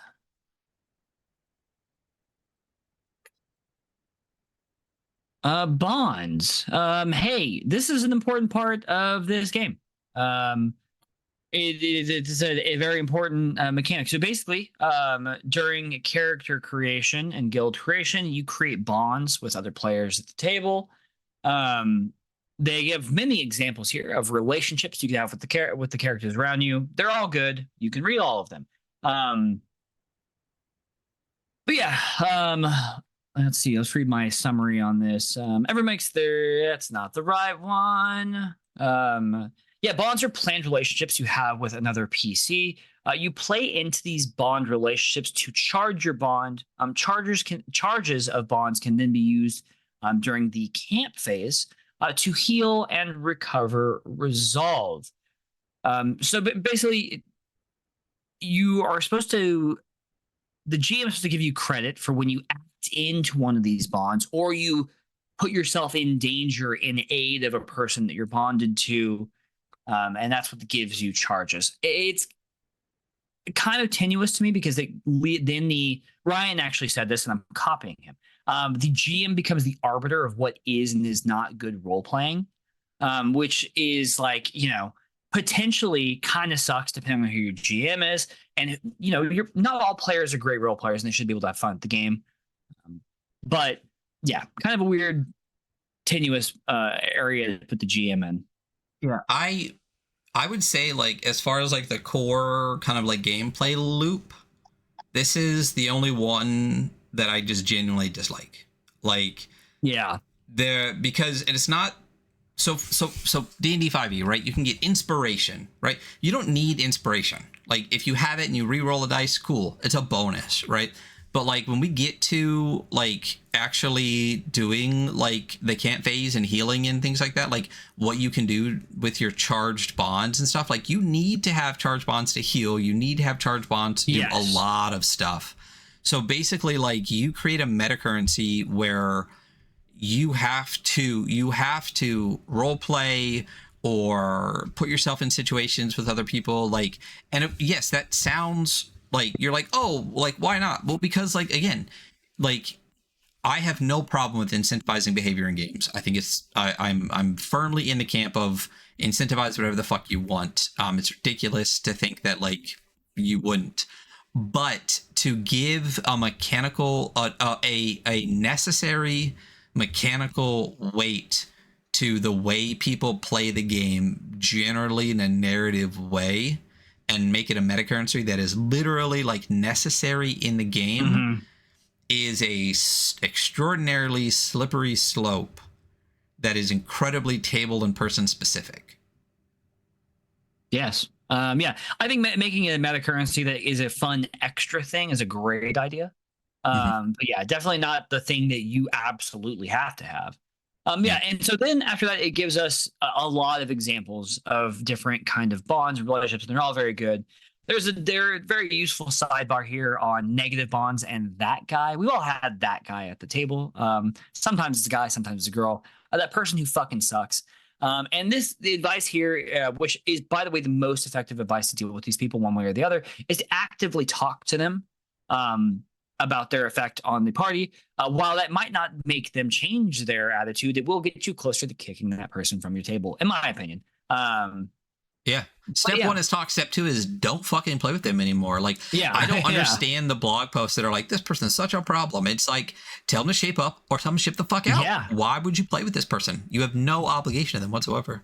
Yeah, you don't. You don't have to come to my fucking table. You're coming to my apartment. You're sitting at my table, and I'm hosting. You're being game. shitty if you're gonna to be me. A piece of shit about it, you can fucking leave. I bring snacks. You know, fuck off. Eat my snacks, you asshole. I will say I do not like. So there, you said that there's like 2 pages of like bonds, and then in each bond there's like an example of like how to charge the bond. And the examples are specifically from it's from Lord of the Rings and Firefly. Just pointing out. Yeah. Zoe and Wash, and like Merry and Pippin and Mal and Zoe. Yeah. But I will say it says examples for this, example for that. I think that there should have been like a much bigger, bolder thing that says these are just examples. There's a million ways to do it, because I can see people looking back at this list and being like, oh, this is how you do love. This is the one bullet point of bonds. Yeah. Yeah, I think it's written in here somewhere, but even like scanning, I'm like, wait a minute, where was it again? Where is it? Where is it? If it's not incredibly obvious that this is not like an exhaustive list, it should be a little bit more obvious. Like obviously reading comprehension, but like it should be a little bit more obvious. Anyway, Right. Ooh.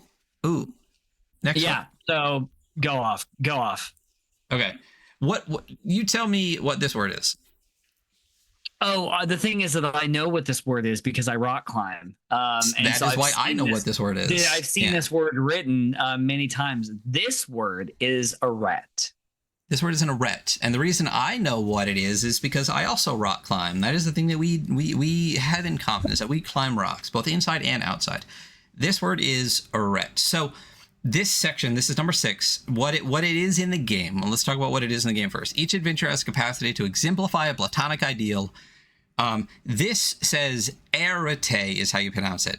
Big air, accent on arete, is a word of Greek origin meaning virtue, gnosis, excellent, and evolution. Sure, that kind of. So each kin has this wants you to say arete talent. Unlike talents associated with an adventure path, arete talents can not be trained with experience points. You gain an arete when you perform certain accomplishments depending on your kith. When you've checked all 3 of your arete triggers, you gain your arete your arete challenge. So here's the issue with this, and I'm surprised it kind of went around the editor, and I'm going to try to not be like a completely pedantic douchebag about this, but this word is arete. An arete is like a rocky outcropping, like generally in a valley, often created by like icebergs, right?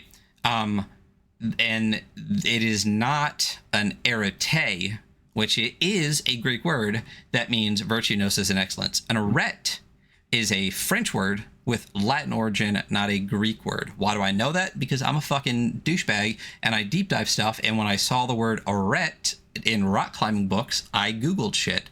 I did not know about arete. I did Google that. But the reason these are not interchangeable is because the little caret accent over the first E, A-R-E with an accent, T-E, that is called a circumflex accent. That is a very specific thing. And in French, what that means is that in the current spelling of the word, or in the previous spelling of the word, there used to be a letter that is no longer there. And that circumflex accent represents that. Usually the missing letter is an S. So in this instance, A-R-E-T-E with the circumflex over the E would have an S after the E.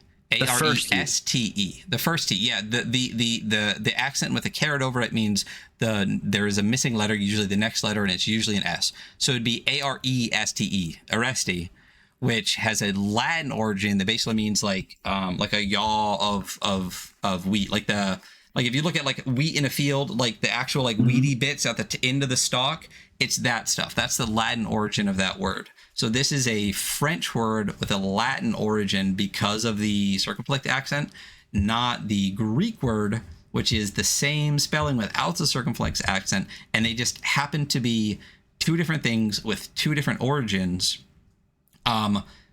Because again, and even arete would be mostly incorrect because like the Romanized original version of the word arete had a grave accent over the second E, so it'd be arete as opposed to arete. So regardless, this is the most pedantic like thing we've ever actually done. Kind of, but I mean, it literally is just like the wrong word that just happens to be spelled the same. You know what I mean? There's a totally different accent mark over a different letter. Yeah, well, the accent mark generally isn't even like there in like the Greek word, even though it could be in like the Romanized word.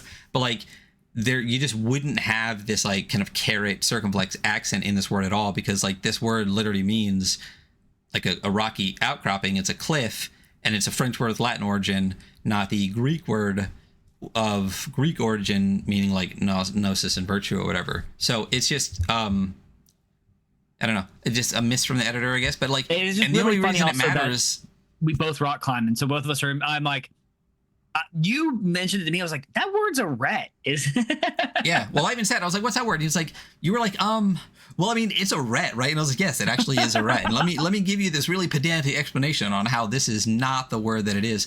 And it's whatever, except that it's like a core part of the game that's like on all the character sheets. And like the crazy thing is actually on the character sheet, yeah, it actually doesn't have the accent. I assume it wasn't part of the typeface. But like throughout the entire book, like it's written over and over and over and over and over and over again. And it's just like, again, it's It's just incorrect. Whatever. 9 out of 100 people don't give a shit unless you're like a linguistics professor or something, or you rock climb. No one would have mattered. But I had to. That's your linguistics lesson for the day, people. This is the incorrect word. Anyway, you can get it. You have to earn it, and it can only come with like your kit and stuff. Languages. That's all you, buddy. So did we already pass the part where it says there's no canon? Or there's no lore? One at a time. The anti-canon section. We'll get to the there is no lore section later. Okay, cool. So now we're gonna go through some lore. Right. There are languages, and if your part, they're optional to use completely. But if your party fucks with that type of thing, there are 6 languages. They're all named. They have a history to them, each of them, and they have a bunch of lore attached to them. They're interesting, and I like them. But there's languages, and you can pick 2 if your party fucks that kind of thing. Moving forward, I don't really have a lot to say about that. I mean, once again, I will say I do really enjoy the lore writing on this. There's just a lot of it. But this is a very developed, like the way this reads to me all the way through is there is a very developed lore and world behind this game. It's not implied. It is directly written of. Yeah.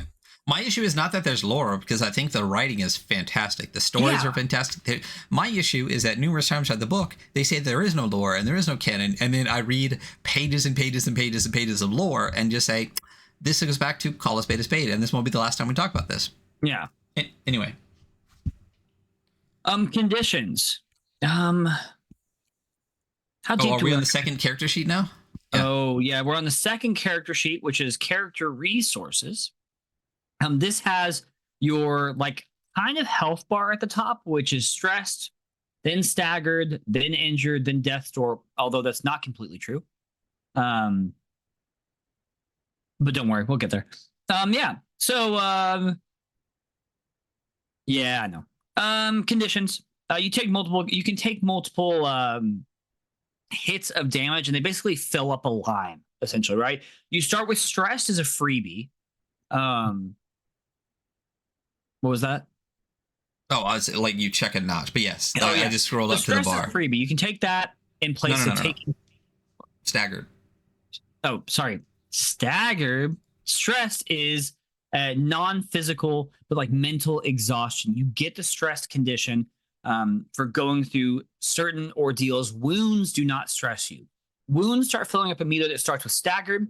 This is your freebie in the meter. Well, real quick. We talked about conditions, right? Oh, but right. then there's wounds, right? So like the conditions are like wounded, injured, whatever, but like you accumulate wounds to get your conditions, right? Yes. Yeah. And then one of your conditions you can take is wounded.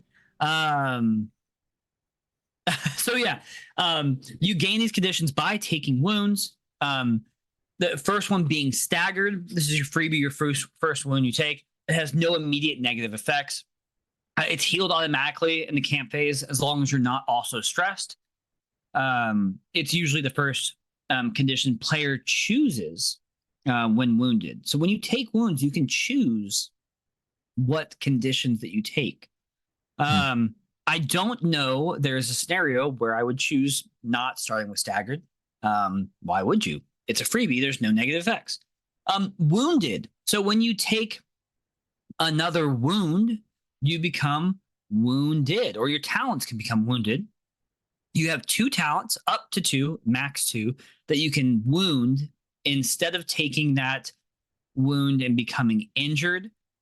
This just feels like 2 more steps on the meter to me. The meter should be staggered, talent 1, talent 2, injured, then death's door. So yeah, when you wound a talent, which you can do twice, they cannot be used. If you already have 2 talents wounded, you must choose another condition to mark.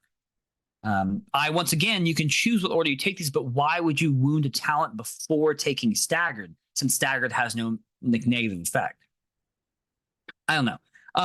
The next, when you take another wound, you are now injured. Represents being severely hurt. If you were injured, the next wound will put you at death's door. Because being injured puts you at in danger of death, most players only take this condition if they have no other choice. Yeah. I don't understand. Like, I understand like the order of which you do these things, but I don't understand why it's like oh yeah, choose whatever. Because why wouldn't you choose the order in which I just explained it? There really is only one sensible order. And then death's door. Death's door represents being almost dead. You are unconscious and helpless. Because I actually do really like this. If I love it. No one saves you,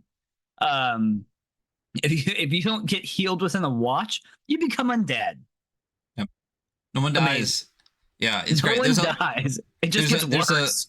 There's a bit of story that's not lore apparently later that talks about like you just don't die and you get like this like kind of like on death's door for like an extended period of time, and if you come back, you miraculously come back or whatever.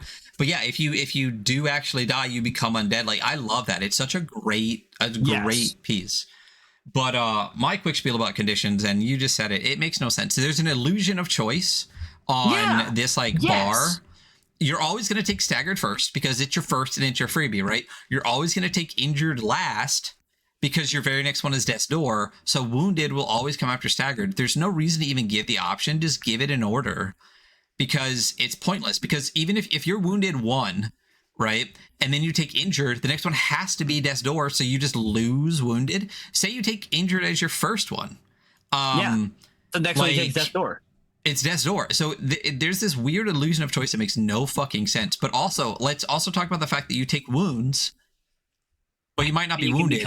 But you could then be wounded. You take capital. Oh, they're both capitalized. They're both capitalized. Wounds, or you can be.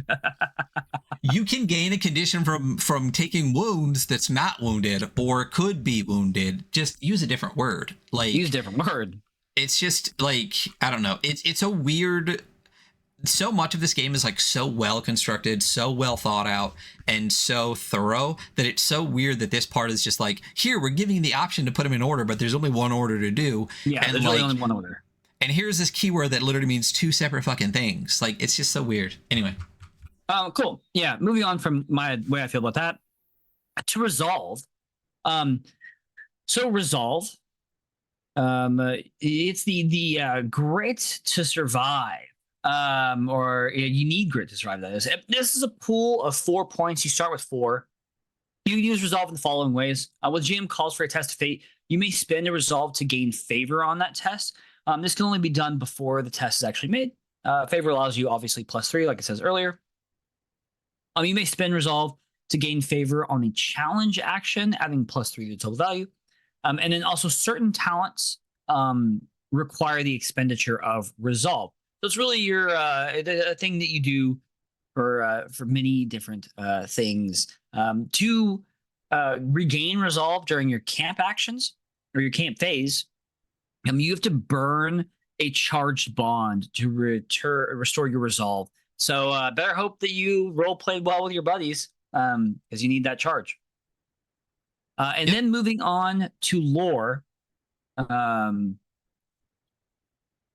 So lore. I like parts of this, and I like one part. I don't like one thing about it, and I'll tell you. So when you are trying to find lore, it's called bidding lore. Basically, based on, you can ask questions based on your background or your motifs, and the GM is supposed to potentially give you one of 3 responses. I feel like it's a little closed-ended, but I think there's more openness to that. Like, you know about this. No, you wouldn't know about that with the motif. And the question doesn't seem fair game. But my issue with this, I like that it's called bidding lore, and I like that is that's a term that is used. That's good. But the weird thing is you can only bid lore 4 times between camping, essentially. So Ryan had a really great example. Often I only seem clever because I steal things Ryan says. Ryan's like, so if you're a necromancer and you're in like a crypt undead area and you ask 4 questions, you can't ask any more.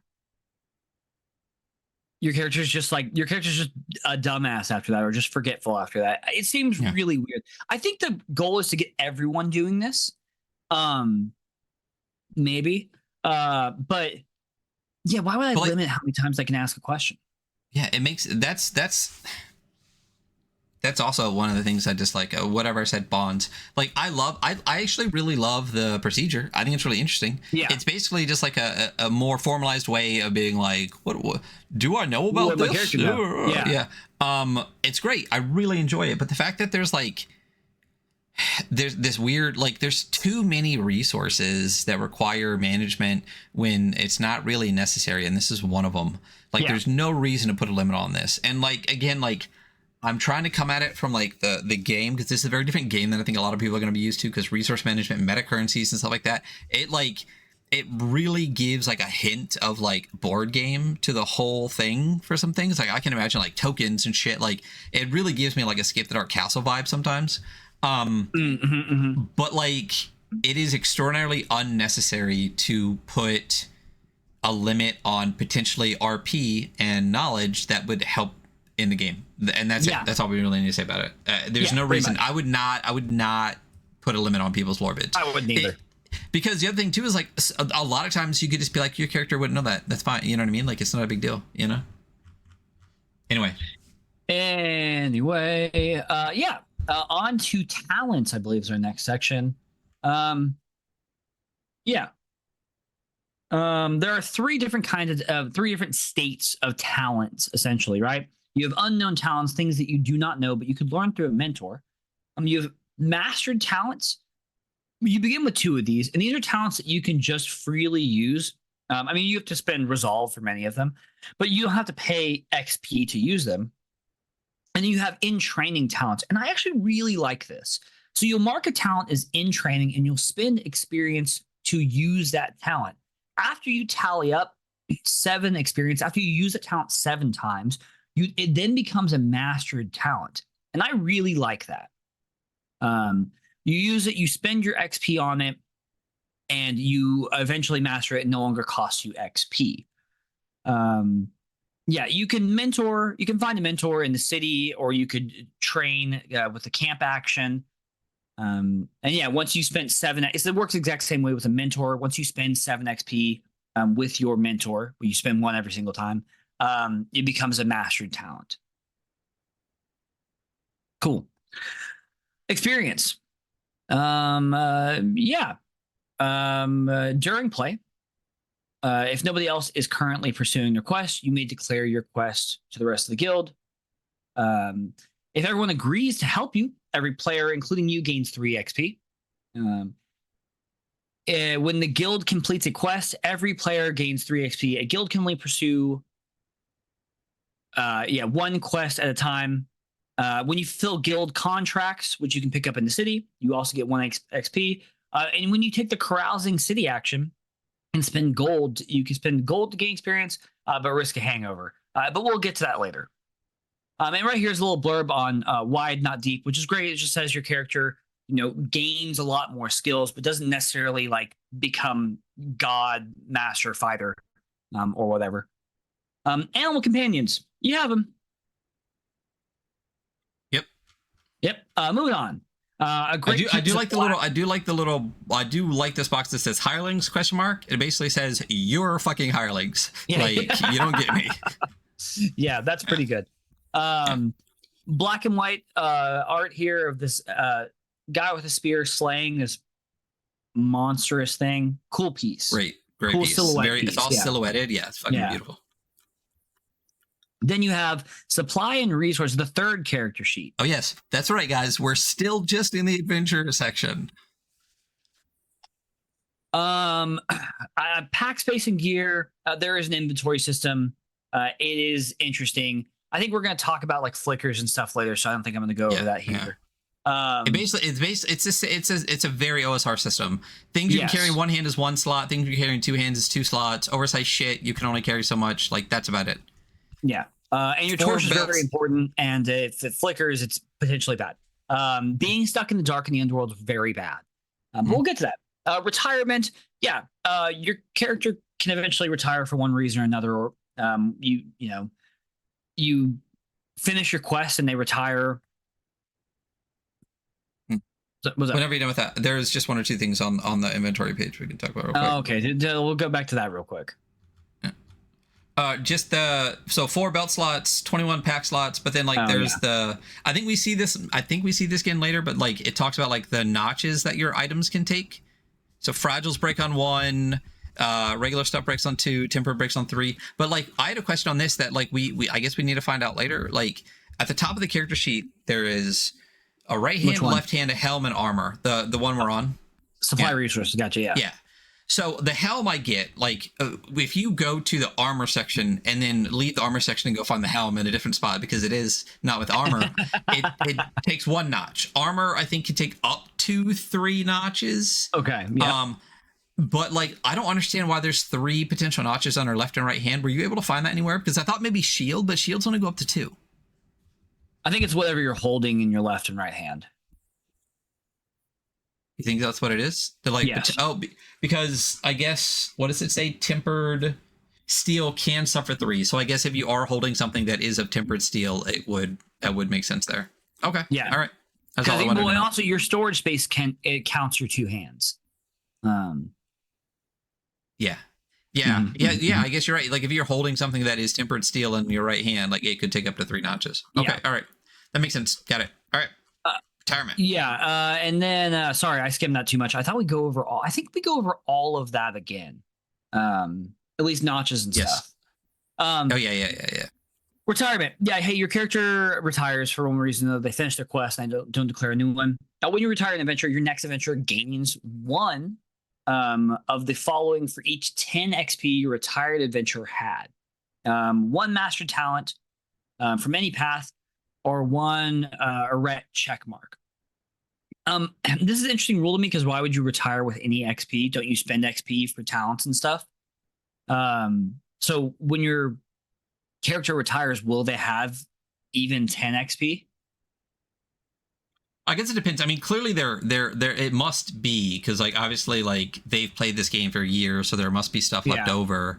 And we talked about this a little bit, and where it's just like you could like solve a quest, do a contract, be all done and stuff or whatever. But like at the end of the day, like say the last time you go back to the city, say you have like 15 XP built up, you wouldn't spend that before you're retired because you would want to pass it on to your next guy, is my assumption. Okay, I'm fine with that. I wasn't like super against it. I was just like wondering in theory like what that looks like when you end up. But I mean, there is the potential for getting a lot of XP based on accepting quests and completing them. And completing contracts from the guild. So yeah, I can see that. And yeah, after that, there's the new adventure checklist, which is just a list of things to do prior to and after your first 2 sessions. Yep. Yep. And then another fantastic art piece. Yeah, beautiful. Well, the page on the art on the retirement section too is like, this is one where you're just like, oh, that's Charlie Ferguson Avery. Could have picked that one out from a fucking mile away. That's great. Yeah. Oh well. The guild. Okay, so exactly the same line as before. So we have a bit of not lore here that talks about the history of the city, which is not lore, but there's a first crusade that happens. Long story short, they get a lot of gold, they come back, and it fucks the economy. That the beggar prince did that, and then the tyrant emperor comes in and imposes a 50% tax on everything that is gold. The non-liquid stuff like works of art and shit like that get to be in the city because it makes the city pretty. That's great logic. I love the shit out of that. Basically, like, there's too much gold coming back from down there, so we're going to take half of it. We're going to fix the city with half of it, but all the pretty shit can be full of the city. And then after the tyrant emperor went away, the Griffin King rose to power, and all the rich-ass fucking adventurers were like, hey, can you get rid of that 50% tax? And he did not. And there we go. I love that. I love that bit of not lore. So we talked about the guild a little bit. This goes over the guild roster. Hunter might drop out here in a second because he is frozen. But I will continue. Oh, there you go. Am I? You're not anymore, but you can now. Yeah. That's weird. So you get a guild roster. The guild roster sheet, we'll scroll down to it real quick, has a bunch of numbers on it. Again, I really like that Josh did a numbered sheet so that like each section is specifically numbered so that you can be like, oh, this is where sigils and stuff go. So breaking down the guild, you have a guild name. Pick a name. There are terms, which basically talks about like looting rights. Like if some of you think you deserve more or less, you figure that out, you write it on there. Sigil is the sigil of your house. We are the, what are we, the iron platypuses? No, we're the backwards platypuses. Yeah. Yeah. So ours is platypus with our venomous ankle spurs coming right at you. Yeah. Yeah. Yeah. Marching order. We talked about this before. It's one of my favorite things in the entire fucking game. You literally pick your marching order right off the bat, and it's written onto your guild sheet. So you have a specific order by narrative law in the game, and it gives a breakdown of like first person, middle person, last person, like the jobs, responsibilities, and things like that. It's great. I love this section. It's really great. There's the role. You decide what your job is in the guild. It's not exhaustive. There's no mechanical benefit, but you just get to pick one. And it can determine what kind of camp actions you get to do. So like if you're a cartographer, you might have to update the maps and stuff like that. If you are the smith, you repair armor, things like that. So there's a list here. It basically says like you don't necessarily have to pick one, but like you can pick one here and it can always switch later. Like you're not even stuck to your motifs. But independents just write sellsword. And then there is a 2-page guild sheet that we just talked about that has your name, your marching order, your role, a list for your current contracts, a list for your noteworthy deeds, a spot for your sigil, and the amount of fame you have. Those are all still numbered. So current contracts, on top of your personal quests, you can take contracts from people within the city. Whenever you fulfill one, you get 1 XP. It's a GM's job to make those interesting. And then noteworthy deeds and fame. Fame and infamy are both the same fucking thing. But if you accomplish a noteworthy deed, it can be tracked. And if you get famous enough doing that, people will know you in the city and stuff like that. I every time I see this, I think of that like Wizard of the Barge, rockin' Wizard of the Barge right now. But there's a shirt. If the design was on the front, I would get it. But it says like, I went to your dungeon and no one knew you. Nobody knew you. Yeah. Yeah, I love that one so much. Oh, is that design on the back? Yeah. Oh, that's way better for me. I didn't realize. I didn't get that shirt because I was like, I don't want that big design on the front. Bro. Anyway, we can argue about that later. So anyway, there's 6 levels of fame, the first actually being 0. So the lowest one is reaction is, who are you again? Am I supposed to have heard of you? Is 0. And then it goes like, token name recognition, known generally in the underworld, famous within the underworld, known generally in the city, and the peak is famous in the city. And that's from doing all your stuff. And again, you can be both famous and infamous. And that is the entire guild. Boom, boom. A couple just beautiful pieces of art. Some person casting some type of like light spell to see some underground ruins with a giant statue.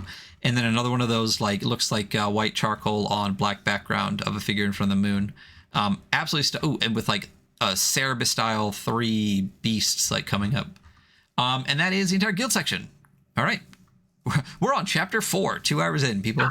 Dude, we are. I mean, a lot of this going through, we are really going to cruise the rest of this. The bulk of this was really, already passed. The adventurous section, yeah. And then the camp and the crawl and challenge phase I got to go over in a bit is the next bulk. But other than that, yeah, we're gonna cruise this stuff. Yeah. Oh, here's our favorite box in the game. Is it time? Page 49. I'm on 61 because I was looking at 61. On page 49. Hey, there is no lore. As you're reading this chapter, you'll notice there's a lot of fantasy gibberish. If it's inspiring, riff on the pride concepts for your character. If it's confusing, limiting, or contradictory to your own ideas, ignore it. Mark through it with a Sharpie. Write in the margins of your book. Make your game world your own. Hey, there's lore here. There is. It is lore. It is in fact lore, and it's not even just here. It's baked into like so much of this. There is a more than implied setting. Yeah, in a bubble. That box is fucking amazing. I love that. That's fine, right?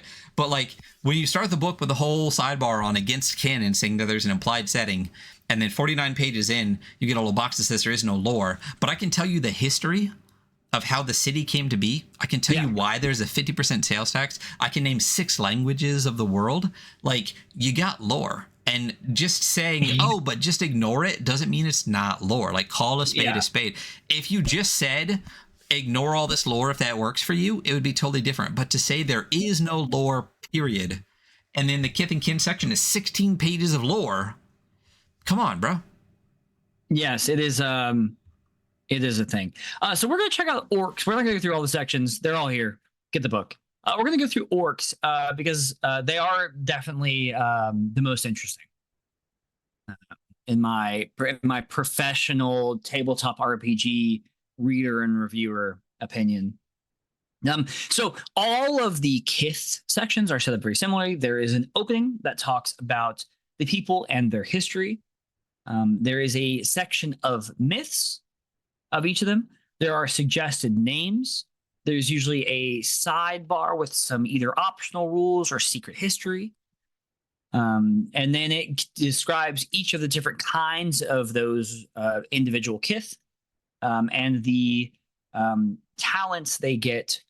And then at the end, I think it's their how they gain their arete. So for orcs, orcs are really cool. They're Vikings. They're Vikings, and they're very cool. And they, raid and pillage. They are anti-slavery, which is big ups to them. We love that. And when they grow old enough, secret, they become dragons. They burrow down and they create a little cocoon around themselves and turn into dragons, which is a great explainer for how dragons get into the underworld, because they burrow down and they bury themselves. Yep. And what are the babies? What's up? What are the babies? Oh, the babies are goblins. Fuck, I love that shit. My favorite type of orc is when you're like, yeah, newborn orc is a little goblin. They're little monsters that are dangerous, and they grow up to bigger, also fairly dangerous monsters. Or in this case, people. It's just like real life.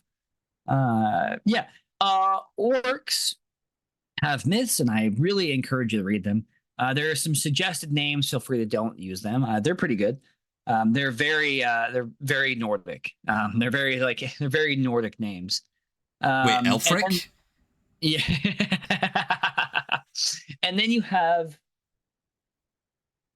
the orcish kin, which is the different kinds of orcs. You have earth-blooded, sea-blooded, storm-blooded, fire-blooded. Each of them has their own orc talent. I think the fire-blooded is like very much the generic orc talent is the Berserker gang. Very interesting lore. And then you have their arete. Orcs gain arete by performing the following deeds: hoarding a skull from a class of monster your guild has never killed before, hoarding treasure, slaying a monster twice your size. Big monster killer vibes here. Love that. And their arete talent is Jarl. I don't really need a deep dive this. There's also concepts for playing each of the different Kith. And it's a cool section of lore. Yeah. Mm-hmm. Yeah. But we talked about the orcs, which are dope. But what, like, we should at least like name what the different Kiths are. Oh, okay. All of the Kiths are going to be humans, Fae, Underfolk, and then orcs, just all around. I love that. Underfolk's kind of a catch-all because Underfolk has like dwarves, halflings, and trolls, which are also very interesting because they all live underground together and they formed this little like family. They're like, it's definitely the most wholesome. The elves are elves and they're very elvy. And the humans are humans divided by houses. Big shock. Yeah, big shock. And the elves also have the gnomes that they create. Oh yeah, gnomes are under the elves as well. In a bit of not lore about the origin. So that's the best part about like it being there is no lore, and then going through 16 pages of like 4 different groups of people, including their origin myths, their own personal myths, like anyway, yeah. Yeah, but those are dope. The orcs are by far the coolest ones. Like Vikings that like birth goblins and then eventually become dragons, and then all of them are like basically like fucking elemental related. Like so fucking cool, so cool. And this is such a great piece of art here too. Also, the thing is, like, it's good lore. Like, I mean, if earlier on it was like, hey, there's a lot of lore in this book, but feel free to like throw any of it out that you don't, I'd be like, that's a way more legitimate statement than like, there is no lore. Just write whatever you want over anything written here. It's like, bro, it's so cooked into this. And it's good. Like, I mean, honestly, at this point, like for this game, I would be like, no, just lean into it. This is the lore of this game. That's fine. You know, like, because it's good. It's fucking good. Yeah, just do it. It's fine. The thing is, if you're gonna do lore, this is such a great way to do lore because you get a lot, but it's super not everything. It's a very small portion of the city. Yeah. It's a very small portion of the world. A lot of it is just the origins that you can just build off of. Yes. So just say that. But again, to have two separate sections that say there is no canon, there is no lore, and then have the game be so full of it, it's okay to just say there is lore, but you change anything you don't want versus saying there is no lore, change anything you want. It's just like, again, call us a spade a spade. You had the 4 paths, right? Did I? Oh, whoops. I mean, I read it, so I made a character. So yeah, there are 4 paths that are. It's not necessarily a job class, but it can encompass that. There is the path, and these also obviously link up with the 4 suits, your 4 stats, the path of swords, the path of pentacles, the path of cups, and the path of wands. Your path of swords would be more of your knights. Actually gives common motif names under all these, and I like them fine. Charming pirate, retired gladiator, fanatic vampire hunter. Cool ideas. I did wands, so why don't we use wands as our example? Okay. So yeah, the path of wands on page 81. First off, sick, or it's on page 80, sick art. All the art actually for the section, great. All the art, great. Your path of wands will be your, court mage, your insane astrologer. That's a great one, by the way. Love the insane astrologer. The wand talent will list out what talents you start with. Remember that you do start with 2 talents, and the rest are in training. One of the talents is that you know how to use a type of magic. There are 4 types of magic. That's the magic of the waste, magic of the wield, magic of the weird, and magic of the welkin, which we will get to in Appendix A, because that's one of the appendices that we will look at. You write down all of these potential talents, and you mark them as in training, except 2 that you have mastered. Past that, there's a bunch of other stuff that they have, like packs, where you can make a pact camp action and charge 1 spell component to give you the potential to do a lot of really cool things. I kind of think this is my favorite class, not just because I'm always the wizard boy. I am always the wizard boy, but it's really very interesting what you can get through like packs or the type of magic you use or malfeasance when you try to cast and you fuck up. I'm sorry, no matter what game you play, like if the magic user's done well, it's always the coolest class. And they do it really well. Like, yes, this class, because that's what they are. Like, because you pick like whichever one you put a 4 in is like just it's just your class from now on or whatever. Like they did a really fucking good job. And like when I remember getting the like well before we even ever talked to Josh, downloading the it is that appendix, the sorcerer one. But it was originally called, it's a badass name is the only reason I even no, it's not named this like a book. It's like the sword or something like that. Yeah, it's like again,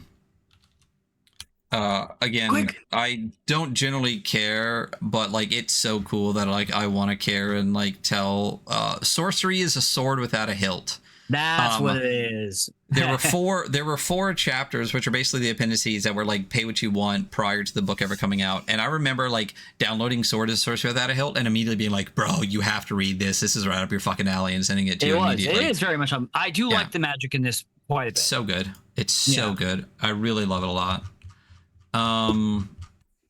Is that it? Yes. Okay. So. Yeah. Yeah. So the next two things are. That's it. The next two things are really the rest of the book, because even like the camp and city phase are pretty brief. They're super brief. Yeah. So, all right, this is another thing. We're like this far in, and now we're going to get to a whole new section of rules and stuff. So this is the crawl phase and the challenge phase, right? So basically, it starts with lore, right? Just like every page, just like every beginning of every chapter. And then it starts with the flow page, just like the beginning of every chapter. So a new game starts at the gates of the underworld, right? The mythic underworld is... it's a setting, it's a place described to fiction, etc., etc. There's a list of like 9 characteristics of the mythic underworld, and it says this is from the Dungeons as a Mythic Underworld from Philotomy's Musings blog post. Definitely go check that out. I mean, if that was hyperlinked, but it's not. But anyway, so the flow page is always just an introduction. The crawl is the phase of the game centered on exploring the underworld. The underworld is a mega dungeon. That means it's big as shit. The mega dungeon is composed of smaller dungeons all together into a giant mega dungeon. Dungeons are separated into rooms. The kind of system in which you go through, it's like the kind of like advanced version of what amounts to a like kind of like exploration random encounter table, a la like the vanilla game or something like that. Is the meat grinder system, which is interesting. I enjoy it. And then each dungeon level has both a map and a meat grinder table. And we'll go over that. So play happens, and it does. There's a whole section here that says, like, what do you do? The GM describes stuff. You describe stuff. Things happen. And we're going to go over that. And I'm not going to read it. So abandon all hope, you enter here. So a couple of pages that are fully unnecessary and should just be deleted from this. It makes no sense to me. This is another perfect example of just like too many fucking words, too much time to develop this. It talks about the game is interacting with the world. Then it talks about locked doors. Some doors are locked. They might need keys. There's like 4 paragraphs that talk about like locked doors. Then there's another 4 to 5 paragraphs talking about secret doors. Some doors are secret. And then there's like 5 paragraphs on secret doors. And then there's checking for traps. And then there's like 3 paragraphs on checking for traps. And then dealing with traps. And then like 3 examples of like dealing with traps. And it's just like, okay, again, all of this is fine. And none of it is necessary by any stretch of the imagination. And this is why this game is 400 pages long. There should be literally a whole chapter on just like the yammering. So you know what I mean? Like good words. These are all very interesting and cool to read. But like, again, who is this book for? Because teaching a game book, in my personal opinion, is an instruction manual on how to teach people how to play the book. Right. So is that this, or is this also your treatise on how, like, what a game should be? Because this is clearly both. And like one is necessary. And I'm fine with some of this, but not when it makes a game 400 pages. So anyway, so that's like 2-3 pages to go through all of that. There's a map section, which I don't really understand, and I don't think I would do this. So basically, the GM maps the underworld, right, and makes notes and does all their prep and stuff like that. And then they create a basic map of the dungeon level that they give to the characters as an in-game map, right? And the map literally has like the basic outline of all the rooms, the room numbers, the path through the dungeon, and it's keyed. And I think the in-game logic is like, you're not the first people that have been here. So like you have a general understanding because of that. But like, I'm sorry, like if I'm playing Megadungeon, half of the fun is the absolute mystery of like, what the fuck is behind the next door? Yeah. I don't even want to know the shape of the room. Like, I don't want to know. They literally say in here, like, oh, we're going to head to room 202. And it's like, okay, go to room 202. And it's like, I'm fine abstracting some stuff, but like being able to just quick travel to be like, I'm over there now. Let's go to your prepared area. Feels way too gamey to me. And like, I'm much more of a like, you know what? Hey, who's drawing the map as we go? Yes. Yeah. Like, and there's like an update action, their update map action, stuff like that. It's very weird to me to have such a detailed in-game map as opposed to just being like, I don't know. Anyway, being able to like reveal it as you go, kind of thing. Yes. Watches is a period of time. Each time the guild passes into a new room, a watch happens. Whenever the guild spends a long time doing stuff, a watch happened. Each camp and challenge phase, a watch happened. And whenever a watch, so this is a weird turn of phrase to me, right? Like generally a watch is called a watch because it's the amount of time it takes to like sleep while you are on watch, right? So there's 3, maybe 4 watches in a day generally. right? So this is a weird word to use here, as opposed to maybe like turn or something, because each time the guild passes into a new room, a watch passes. It is really interesting. Yeah. Watches are like 6 to 8 hours. I mean, that's where they are. I mean, that's how they're used pretty much everywhere else. Yes. So that's the thing too, is like use your own keywords, and that's totally fine. But when a keyword is so baked into the entire genre, it's really weird. I can't remember. There's another one where I was reading where it came up before, and I was like, that's a weird word to use there, because like that word is used 99 of 100 times in a completely different way. And it was minor actions. When we get to minor actions, we'll talk about it. So watch is just a weird word to use. But regardless, when you're playing the game, the word becomes the word, and that's fine. But basically, every time a watch passes, the GM will pull a major arcana from the meat grinder table. Great piece of art here of a bunch of people / kids looking at a map. Then we get to the meat grinder table. So this is the real meat and potatoes of the crawl phase, right? This is a collection of impermanent events that happen every time. Again, this is like your random encounter table, but like the exploration kind of table. The classic is just like nothing. You roll like, a D6 or whatever. On a 3 to a 6, nothing happens. Like on a 2, there's an omen of something happening. On like a 1, something happens kind of thing. This is that turned into a whole giant procedure, right?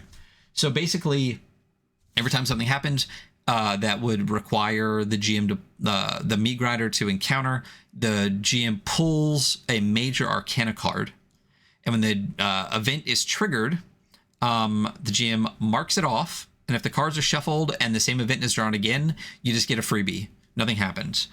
In general, the meat grinder table follows a specific formula. So for cards 1 through 5, your torch is gutter, which means you mark off a flicker. So there's a section on your sheet for like your torch, bear trap, flicker. So torches, gutter events are not marked off from the meat grinder. They can occur as many times as you want, right? There's a curiosities, which is 6 or 10. And this is a serendipitous moment. Nothing happens is boring. So just like something weird, some weird shit happens where you just inject some flavor, right? 11 through 15 is a travel event. It represents things going wrong during the journey. So it could be like marking off like a resource management thing or whatever.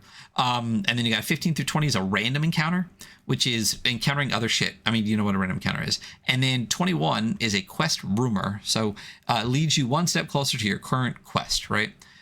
Then there are loud noises. Anytime characters make loud noises, the GM should pull from the meat grinder table. You're supposed to move carefully. If the second card, what does it say?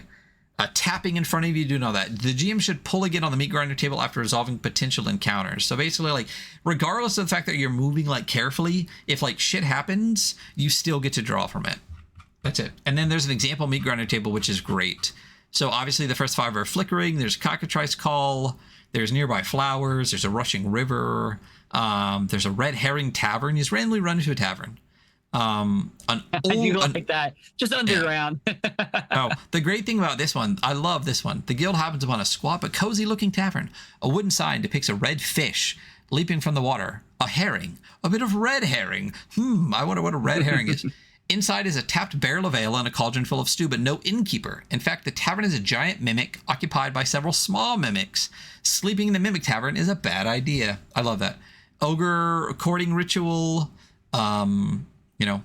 Gentle Simon, and then the 21 is like a quest rumor. The victims of Gerald Morn. It's great. I love it. It's great. There's a whole section on light. It's like the 10th time we're talking about light. There's a sidebar that what work is the meat grinder doing that talks about like tension and clock ticking and random encounter, all that. It works. I like it. It's great. Light. If you're holding a torch, you're in bright light. No penalties. You're in light. If you're not holding it, but you're near light, you're in dim light. Things are dim. If you have no light at all, you're in darkness and you're fucked, is basically what it says. Like, you're just fucked. Again, talking about flickers. Your light source flickers when the meat grinder says torches gutter. Torches can flicker 3 times. Lanterns can flicker 4 times. But if it's hit in combat or et cetera, it'll go out. Reasonable stuff, right? Whatever. There's a word doom table. If the guild is completely out of light sources, there is they would draw from the minor arcana, and some shit happens, right? Yeah, some shit does happen. You could be eaten. You could be captured by monsters. You could be held for a ransom. You're just lost in the underworld. I really love this one. Number 10. You are lost in the underworld. The GM places your adventurer as an encounter on the meat grinder table, and that character may re-enter play if they are encountered, and in the meantime, you make a new one. So you're literally lost, but you can find yourself later. I love it. It's so smart. Yeah, that's a really fun one. I do like the ransom one because it comes into play with your fame. Yeah, it's 1,000 like, gold yeah, the more per famous you fame. are, yeah, the more money it's going to take to get you free. Yeah, hopefully you're a 0. And then all the face cards, Page, Knight, Queen, King, are various instances of like getting back to the surface and how you survive that. So Page, you're fucked and you retire. Knight, you get back, but you lose most of your stuff. Queen, you get back, but there's a 50-50 shot. You lose most of your stuff. And King, you get back, you're fine, but you're weird and you're like ranting and raving. That's it. Stress is the thing. So this is interesting, right? So we've talked about stress. We've talked about being stressed. We've marked it on the sheet. We've done all of that already. And now we're going to see it again, right? And there's a whole sidebar on the logic of stress, which I guess is fine. So adventuring is nasty and uncomfortable. So whenever shit happens where you're not taking a wound, but you do something fucking dumb or difficult, you mark that you are stressed. And why that matters is you can't heal any conditions or clear any conditions if you are stressed. You have to clear that first, and then you can clear all the rest of it. So if you're already like staggered and like have 2 wounds on your talents, you can't, do any bond. I can't remember what the phrase is for it. Purging or whatever until you clear stressed first. Yeah. So the logic of stress, and there's a whole sidebar. Basically, it says what I say. It's like there's stuff that you shouldn't do, but we're not going to say no. But if you want to do something stupid like wading through like an ice river, like that's gonna be shitty for you. You're not going to get away from it unscathed. You get stress. There you go. Item durability. We talked about this earlier. Things take notches. Falling. It exists. Piercing wounds come from falling. There's a whole thing about testing pinnacles for how much you fall. I'm not going to go over it. Afflictions exist. So you can get afflicted by a bunch of stuff like curses or poisons or stuff like that. So the way afflictions work is whenever you are afflicted, you do a clock, like a ttrpg clock, like a pie, right? And each one has stages, but like the way this is an interesting thing. So basically the way, whenever you would need to, you would mark a stage and go forward a stage and forward a stage and forward a stage. But in order to cure afflictions, you start from the worst and go backwards, right? So if you are afflicted with something that has like 3 stages, the third of which is the worst thing possible, whenever you get to cure an affliction, which is when you can rest and recover, you take the rest and recover action during camping, you actually mark off the worst thing first. So your affliction's going one way, let's say clockwise, and your cures are going counterclockwise. So the only issue that I have with that is that, like, no matter what you're afflicted with, and no matter how quickly you catch it or whatever, it's always the same amount of like actions to cure it, right? Like you can never like get one level and be like, ooh, I caught that early, it's gone. It's like if there's 3 stages, you always have to start 3, 2, 1 every time. It feels a little bit redundant to me.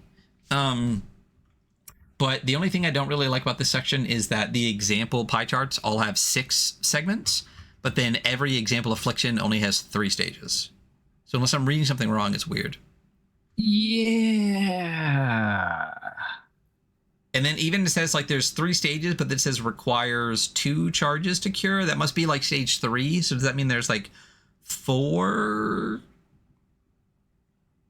Right? Because in one of them, it's like stage 1, stage 2, and stage 2 takes 2 charges. And then stage 1 requires 1 charge. But then like... Well, Black Honey requires 5 charges to quit from stage 1. So yeah. I don't think there's a correlation between charges and pie slices. Is that what you're saying? No, I think no, the pie slices are each individual charge. So for example, like if you're talking about the Black Honey, stage 1 takes 5, stage 2 takes 1. So that would be 6 total charges. Right. Okay. Yeah. Yeah. Anyway, interesting. I guess it's interesting because like you if you are counting down, you mark off the worst one first, but it could take multiple charges to get there, so you're like racing time. I don't know, it's interesting. I don't know, this is one of those procedures where I'm like, I would have to play it to make it feel, you have to play it to get full opinion. Yeah. Social encounters and disposition. This is a very weird graphic that basically talks about like the 7 different like ways that you can be and like how those can be better and worse. So for example, surprise is the base, but you could either be distracted or in awe, or like anger is a base, and you could either be annoyed or enraged. And there's like this 7-pointed star circle chart thing. It's cool. It's esoteric. I like it. I do like that part about it. Visually, I'm like, this is cool visually. Yeah. So there's like a starting disposition. So a character starting disposition, you can draw a card. The GM would draw a card, 1 through like a minor arcana, and it'd be one of those 7, right? And then as you play the game, it can get better or worse, right? That's just where you start. There's different ways to influence that. Obviously, you know how that fucking works, right? Like you can use flattery, you can use whatever. But then there are, 2 full pages for every single one of these dispositions, with synonyms, how it's used in a challenge, and role playing it, right? But the dispositions are for NPCs. So the entire section on role playing a disposition would be for the GM, right? Right. Right. So what section should this be in? It should be in the GM section, I think. Yeah, I mean, come on. There's a whole page for an example, social encounter. And then there's, which is fantastic. Again, there's always, like edit out the blog stuff, but give me a million examples and I'm happy with it.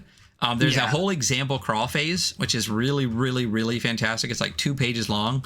I do like that all the examples use the same 3 characters. Dario, Fergus, and I think Churm. I love, loving that happens. And that is the crawl phase. So not too bad, pretty straightforward. Next we get to the challenge phase. This one's a lot more nitty gritty. So the crawl phase is, again, the bulk of what you're going to do in the game, right? And you're testing fate and doing all that kind of stuff. But then we get to the challenge phase, and this is when you kick into the procedure for combat, basically. So again, just like always, you get the chapter header, you get the cursive text we're not going to read, you get 2 pages, you get 2 paragraphs of lore, and then you get an intro page, the flow of the challenge phase. So there are 5 parts of it. There is 6, because there's a 0. There's the 0, which is setting the scene. I don't know why it's 0. 1, which is drawing challenge cards. I guess that's because it's the GM side. 2 is playing your initiative. 3 is taking turns. 4 is minor actions. 5 is ending the round. And that is a round of challenge. Off to the left is a whole sidebar on learning the challenge phase. It basically says, like, it takes time. It's fine. You're basically learning a game within the game, because it is basically a card game. It is very different than normal combat. It's interesting. I like it, but there's that whole sidebar on that. That's fine. So going through each section, setting the scene is setting the scene. You're a GM. You know how to set the scene. Zones are used. I love this. I love me some fucking zone combat. Most of this game is almost always superior. So almost always superior. You can do theater of the mind very easily, but if you do want to use minis, it's just a general idea. And there is a map, if we scroll down like 2 pages, 3 pages, of a ship, and each zone is actually like sectioned out and numbered. So zone 1 is the rigging, zone 2 is the poop deck, zone 3 is the water, zone 4 is atop the forecastle, zone 5 is the main deck. So if you're in the zone with somebody, you can just do stuff, right? And if you want to move, a move is when you go into the next zone, right? So combatants in positioning, right? Basically what I just said, move takes you to a zone, dash takes you to 2 zones. If you are at default, you are disengaged because you're not actually physically engaged with somebody. That means you can move freely. If you are engaged with somebody, that means they have meleeed you or you've meleeed them. You are in melee with them. Can't do missile attacks. You're right in their face, and that's it. But outside of that, like, you can move freely in the zone as long as you're disengaged. That's all you need to know as far as your location, as far as like your positioning, right? Is whether you are engaged or disengaged. There's a whole bunch of stuff for disengaging using the avoid action. If you just try to turn and run while you're engaged, you get a wound, etc., etc. ambushes and surprise. I like this. Like, you roll for surprise and ambush or whatever, but I do like that if you set up an ambush and explain the ambush and you say, this is the first action I'm going to take, that action is just successful. And then you start a challenge round. I like that it's just like, yes, you ambushed them, you did it. Good job. There's a section on GMing characters that I like. It says Tactic 1, Tactic 2, Tactic 3, and bad guys like 1 before 2 and 2 before 3. 1 is creating advantage, 2 is depriving adventurers of resources, 3 is shanking the adventurers. Great bit there that should be in the GM section. Special rules. I don't know why this is called special rules. Also, this could be in the GM section, but basically they're saying special rules are anything like different about what's happening. So I wouldn't call that a rule per se. The examples are like, is the Elvish Assassin darting? Wait, no, that's not a good one. Are the imps hanging off the giant idol like monkeys? Right? If so, the imps cannot be attacked with shorter weapons. Only pole arms and missile weapons can be used. So basically they're saying that like the special rule, like as you're setting the scene and getting things going, is you should make the players aware of all of those things. And they're called special rules as opposed to just like, whatever. It's a keyword at a time, but it's basically just like different environmental stuff. So basically it's saying like the imps are there, you can't hit them. I don't understand necessarily why you need to like set all of that before it starts. I kind of like better like finding that out in play, because it's like, oh, I tried to hit him with this, and you could just be like, you wouldn't have them roll and just be like, oh, you failed because they're too far away. You just be like, actually you can't because of this, and people would be like, oh, okay. Like, yeah, it's a weird one. I think I would describe the scene as like, oh, they're up on a chandelier out of reach of regular weapons, you know? Yeah, but to call it a special rule and have a whole section dedicated to it yet. It's just it's situational context, you know? Yeah. I don't know, it's weird. There's an example scene that talks about the zones. All right. That is all setting the scene. That's all just the GM side. So you draw a challenge card. So we're gonna walk through a challenge phase because this is important and you need to know it. You start off by drawing 4 challenge cards, right? So you have 4 cards in your hand, right? Okay. And then you have initiative, actions, and minor actions are the things that you can do. Okay. Right. So the first thing you do is you play initiative. This is number 2. You play initiative. You select one card and you play it face down. The interesting thing about initiative is not only your turn order, it's basically also your AC, because you have no AC. All of your armor they just take notches so that you don't get wounded directly to your person. Right. So there is a lot of strategy. So this is a card game. We are now the challenge phase. We're going into learning a card game. Okay. So there's a lot of strategy in choosing your initiative, because if you go low initiative, you get to go early. You get to be like one of the first people to act. But that means you also have a low, what amounts to a quote unquote, not even quote unquote, because it's not in the book. You're easier to hit because you have a low initiative, and the initiative determines how easy you are to hit. So you can go sooner, but you get hit easier, right? So you do that, and when making a test of fate, if the total of the card's value plus bonus is 14 or plus, the test is a success, right? Anyway, let's go. When other characters attempt to perform an action against you, you flip your initiative card up. So if you're doing a test of fate, when making a test of fate, if the total if the total of the card's value bonus is 14 plus, it's a success, right? So like, if you're doing a test of fate in combat, the initiative card matters, right? If people are doing stuff against you, they have to beat your initiative for the action to succeed. If it doesn't, it just fails. If it's a tie, the attacker always wins. That's what tied initiative is. So taking turns, right? This is number 3. Each round the GM counts up. They go from low to high. Because all of your initiative cards are face down, right? So no one knows what order people are going to go in. So they go, all right, 1, 2, 3, 4, 5. And if your initiative is 5, you go, that's me. I get to go. Then you get to go. Okay. And you get to take an action. We'll get to actions in a little bit, but you get to do a bunch of stuff, right? There's actions, minor actions, miscellaneous actions. You get to go.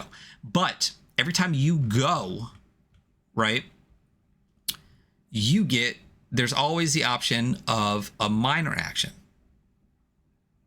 So prior to that, though, action value. On your turn, your actions total value equals the card's face value plus the associated attribute. So if an acting player makes an attack action with a 4 of Cups card, right? So this is when you're taking one of your challenge cards and saying, I'm doing this, right? I'm going to attack you with a 4 of Cups plus my attribute of swords, which is 3. It's a 7. That 7 has to be your initiative number. Does that make sense? Yes. Yeah. I am following.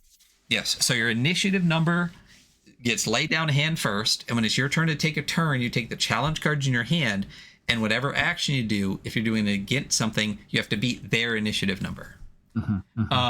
That's why a low number is bad, because people can do stuff against you, but a low number is also good because you go earlier, right? There's favor and disfavor in this stuff. It's fine. You can spend a point of resolve to gain favor on a challenge action, which again you get from burning bonds or whatever, charging bonds from doing good RP. You get resolve back during the camp phase. Yes. Yeah. So do good RP. Face down cards. You may only have one card face down at a time. Your initiative card doesn't count. That is basically like you can hold your initiative and do stuff later, which is totally fine. Like riposte and things like that. You can use a defense action like dodge or riposte for the benefit of anybody in your zone. It stays face down as will activate it as usual if you move away, blah, blah, blah. So you can put it down and then use it later if you want. Interrupt actions. That's pretty much just the Fool. I'm not like I read it in the thing, but basically if you have the Fool, you get 2 actions. But then since you have 2 actions, you can also like add your thing back to your minor action, which we'll get to. But long story short, if you have the Fool, that's a good thing. You play it in conjunction with what you're already doing, and you can interrupt whatever's happening to you or somebody else before that action happens. It's called an interrupt, and you get it from the Fool, right? You can skip your turn. Minor actions. Here's the thing, and this is why I would not call this a minor action, right? So basically, let's say you got to go at 5, right? Okay. You take an action, you get to add your attributes, you get to add all the stuff to try to do your action, right? After, literally immediately after you go, everybody on the board can take a minor action. Okay? And the only difference between a minor action and a regular action is that a minor action's total value equals the card's face value, but you don't get to add an attribute, right? So, and here's the other thing. To make a minor action, you have to spend a challenge card whose suit matches the action, right? So like if you're doing a regular action, you can use any card you want. But if you're doing a minor action, say I want to attack you, I have to have a sword card. Okay? Okay. And I don't get to add my attribute. It's the value of the card is just what the sword card is. Right? So it's everything that you can do with a regular action. Just anything you want to do. Attack, anything. Yes, you just don't get to add your attribute, and it has to match the action. So why is it a minor action? Secondary action? Off-turn action? Off-turn action, like literally anything. Because like there is a extraordinarily accepted vernacular within the ttrpg space that a minor action is a lesser action, like a bonus action. Yeah. And technically this is lesser because it's not using your attribute, but it's still like a full action. It's still the same exact action. You just don't get to add your attribute, so your chance of success is a little bit lower. But it's you can attack, and then like you can attack, and then after you attack, I can take a minor action to also attack. Right. I just have to have a sword card, and I don't get to add my attribute. So there's no difference. But that's every single person on the board. Yeah. Every time. So if you go, everyone can take a minor action. And then I go, and then everyone can take a minor action. And then the next person goes, and everyone can take a minor action. So one round of combat could literally be like 20 fucking actions. Like reading this book. Yeah. And that's the end of the round. That's how that works. There are a list of challenge actions here. So there are specific to... So this specifically says at the top that you can do a million things. This is not exhaustive, but here's a list, which is always a pet peeve of mine. Yeah, so, you don't like that. Yeah. Sword actions, attack, riposte. They're here, read them later. Pentacle actions, avoiding, which is like basically disengaging from stuff. Dashing, dodging, roughhousing, which is interesting. Roughhousing is basically like feats or like maneuvers and stuff. It's like disarming, displacing, tripping, like those kind of things where you're like roughhousing. You know, you're putting your thumb in someone's eye. Cup actions are aiding someone else, commanding like your pet, pulling an item from a pack, using an item. Wand actions are banter, which is a way to change the morale score, which can move disposition. Speaking incantations, which is like spells. Recovering, which allows you to remove an effect. And then there's miscellaneous actions that can be done with any suit. Bidding lore, guarding, which if you have a shield, you replace your initiative and you can do that. Moving, pulling an item from your belt, reloading a crossbow, testing fate for like any random shit. Trivial action, which is like a catch-all, and vigilance, which is a special exception that vigilance uses the same suit as the action you are attempting. Yeah. And then you can set another character's action as the trigger. And that is the challenge. So gymming the challenge, there's a whole section here on gymming the challenge. Where should this section be? I feel like it's great here. Right? Or the GM section. So it's literally breaks down the exact same thing, but from the GM side. We're not going to read all of it. There's very little that there's obviously like you get the other side of it, but they draw challenge cards. The number is different because it depends on how many enemies, how many adventurers, like how many types of enemies there are, all sorts of stuff. So the GM can draw like 7, 8, 9, 10 cards, even though the players only draw 4. You play the initiative for each significant enemy, but it's enemy type, right? So if there's like 6 goblins, they get 1 initiative. Take enemy actions. The enemies have lesser and greater dooms, so you can always draw on those, which is basically like minor and major actions for bad guys. You can take manner actions, and then you go. Retreating is a thing you can do. There's a rule here for it. Wounds. It's a very weird spot to put wounds, even though we've talked about wounds a bunch of times in conditions. For it. Yeah. It's so random to just be like, oh, by the way, on page 124, let's talk about notching armor and wounding a talent and marking staggered conditions and stuff. Very, like, I don't know. And it says, see page 31 for more information. But page 31 says, see 124 for more information. Look, like, it literally does. Oh, I'm look, 90 pages back. Yeah. If you go back here, it says wounds accumulating. See page 124 for the grisly details of taking a wound. You click. Oh, see page 31. Click. That's an endless loop. Notching armor is listed here. When you suffer a wound, you may instead notch any armor, helm, or shield. Once it's at 0, it's destroyed. The different types of armor are on page 164. So this is like the third redirect from like character from the adventure sheet to get to armor, to get to wounds, to then go to the emphatic market to see what the armor is. Anyway, piercing and critical damage are important. They matter. Critical damage automatically takes you to 0. Piercing bypasses armor directly to you. Health and defense tracking enemy damage. Guess where that should be? The GM section. There's a section here on Death's Door. Again, this is a much longer explanation for what we already know. And is that when you hit 0, you have a single watch or you become undead. And then there's a pentacle test at the bottom. You can do like poultices and stuff like that. But there's a pentacle test if someone puts on a poultice to see if you can get healed. Worst thing is you die and you instantly become a zombie. And that sucks. There's a new adventure section. I like the beginning. Adventure death is a feature, not a bug. You're going to die a bunch. Then there's this block here that says ultra fast character creation. That gives you 3 bullet points on how to quickly create a character. That's dope. On page 126, where could this also be? Cool. It could be. I mean, it could be in chapter 3. Yeah, on just creating a character. Yeah. And then here's the example challenge phase. We're not going to read through this. It's fantastic. I love it. It made it so much more clear to understand. It goes step by step. It has a bunch of different options. But again, this is the important part. Like also is that there is, for those in podcast land, what is a table, a top-down version of a table, and how everyone's cards are labeled on the table for each character and the type of card they are, so you can see how they're laid out. And then every time another step happens, they flip the cards and you see what the cards are, so you actually visually see the example happening. Fantastic. Love it. It's great. It's a bunch of pages. It's like 6 or 8 pages. And it's broken down by step. Good shit.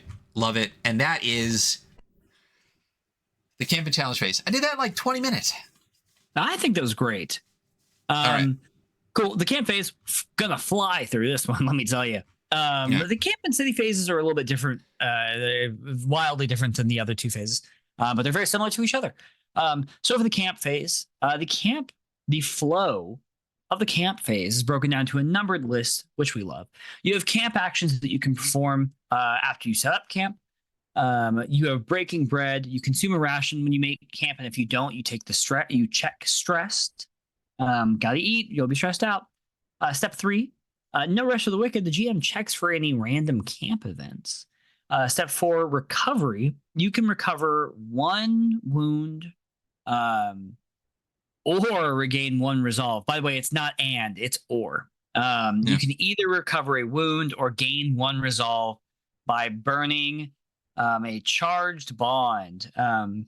If you're stressed, you must burn a charged bond to erase the condition first, which that sucks too. That's 1 bond burn that you're not going to be able to use to recover. And if you're injured, you also must burn a bond to clear this condition before you can heal any wounded talents. So it kind of goes in priority of like stressed and then worst down when it comes to recovering from injury or recovering from wounds. And then you have the end of camp phase. Make sure you have at least 2 of the following: your bedroll, tent, or fire. If you don't, you wake up stressed. And right here's a little blurb where it talks about the pace of travel. And it basically says like you don't want to camp too often because of the necessity of resources to heal and to rest correctly. If you're camping very often, you're eating through rations, which you can't readily get more of in the underworld. And you also need to build up charges for your bond to be able to recover health and resolve. This is this is a game where the resource stuff that I almost always hand wave matters. So like the having the bedroll, tent, fire, ration stuff, or getting a condition is so pertinent to like. Yeah, fine with that. My issue with this overall is that 1 charged bond like recovers only 1 wound or 1 resolve. It was like, oh, it recovers a wound and resolve. I'd be like, okay, that's better. But like, I mean, here's the thing: is like. It really depends on how you earn the meta currency, but at the end of the day, to completely, if you are as wounded as you can be, it would take 4 charge bonds to get rid of stressed, 2 wounds, and an injury, and then you have 4 total resolve. So it would be 8 bonds per camp to fully heal yourself. The odds of having all of them gone at once is lowish. It depends. Well, hey, listen, let's say, can you charge a bond more than once? I thought you could only charge a bond 1 time. No, you can. So that is one of the problems with the way that is written. You can charge bonds all fucking day. You can charge bonds a million times. Okay. Yeah. So you can have a ton of charged bonds, right? I'm pretty sure it'd be weird to be like, hey, like I saved you, I get a charged bond. Hey, I saved you again. This one doesn't count. Yeah, that's kind of how I thought it worked. I might be wrong. But whatever. But I was like, yeah, if you have 3 people in your adventuring party, that's 3 bonds. Well, now it's pertinent to know. Bonds are reflected. If you play a bond of the hilt, basic suggestions. If your bond puts you in danger, make a choice. Charges may be burned during the camp phase. I don't see anything here. That specifically says one way or the other. No, that you can only do one. If your bond puts you in danger, charges may be burned. For every charge you burn, you heal 1 wound or 1 resolve. Yeah. No, there's nothing that says you can only do it once. So and plus you get a bond with everybody. Like everyone in your guild you have 1 or 2 bonds with or something like that. Cool. Well then, that's more forgiving then. Yeah. I'm still not a fan of the meta currency being tied to RP and stuff, but that's what it is what it is. Yeah. So back to page 136 that we were just on. I think there's a little delay on my end, so there we go. So there are a list of camp actions. Once again, it is not an exhaustive list of camp actions, but structured for handling common requests. There are many. We're not going to go through them. What is very convenient about them is the ones that need to be tested have it in bold. Shout out that. But yeah, you can read a book. You can patrol, rest and recover, scout ahead, fletch arrows. You can hunt. There is this very beautiful and amazing camp actions page that has great art on it, and I would print out and definitely use because it's super useful. Yeah, you can train, update maps, so on and so forth. Yeah. That's pretty much all I have to say about camp actions. You do have the optional overland travel rule, which I'm gonna be honest, I didn't really deep dive this one. Also because this is a dungeon game, I don't really care about overland travel. Yeah. It exists. It's whatever. It exists. Yeah. If you need it, it's there. Great. What's up? No, I was gonna say something you're picking to say. A really great piece of art of this, like maybe wood elf with their dogs and the stag in the background. It's amazing. It's a great piece. So good. The framing of like the stag or like the heart or whatever, like in the pulled back bow is so good. It's so good. Yeah, this is a beautiful, beautiful piece. I really loved this. I mean, all of the art's great. And all of it's very different. Some of it's very different. Yeah, we're going to move on to the city phase, which is going to go about the same. There is this really, really weird, great piece of art representing the city. It's so weird and so good. It feels claustrophobic, and it feels like there's a lot of buildings, and it feels inherently kind of dark. Maybe because I don't know why there's not anything in specific, but it, like when I first flipped through it, it gave me like Geiger vibes. I don't know. I could totally see that. Yeah. Yeah.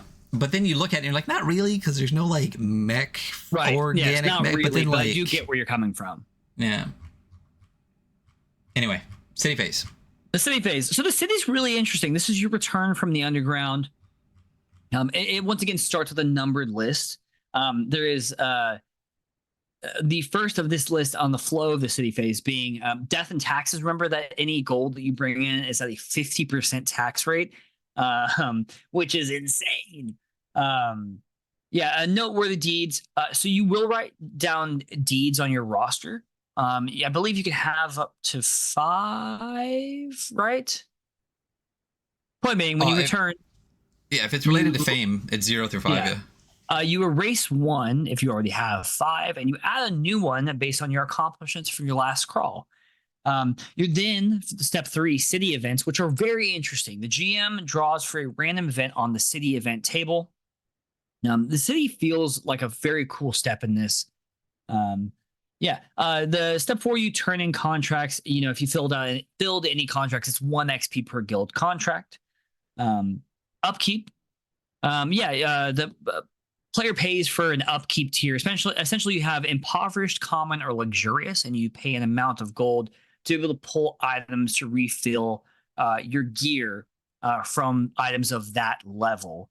First I forgot destitute. If you pay no upkeep, you're destitute for the city. It's where you get you get no refill to your pack. Impoverished costs 25 gold. You can refill your pack from impoverished level gear. Common, 50 gold.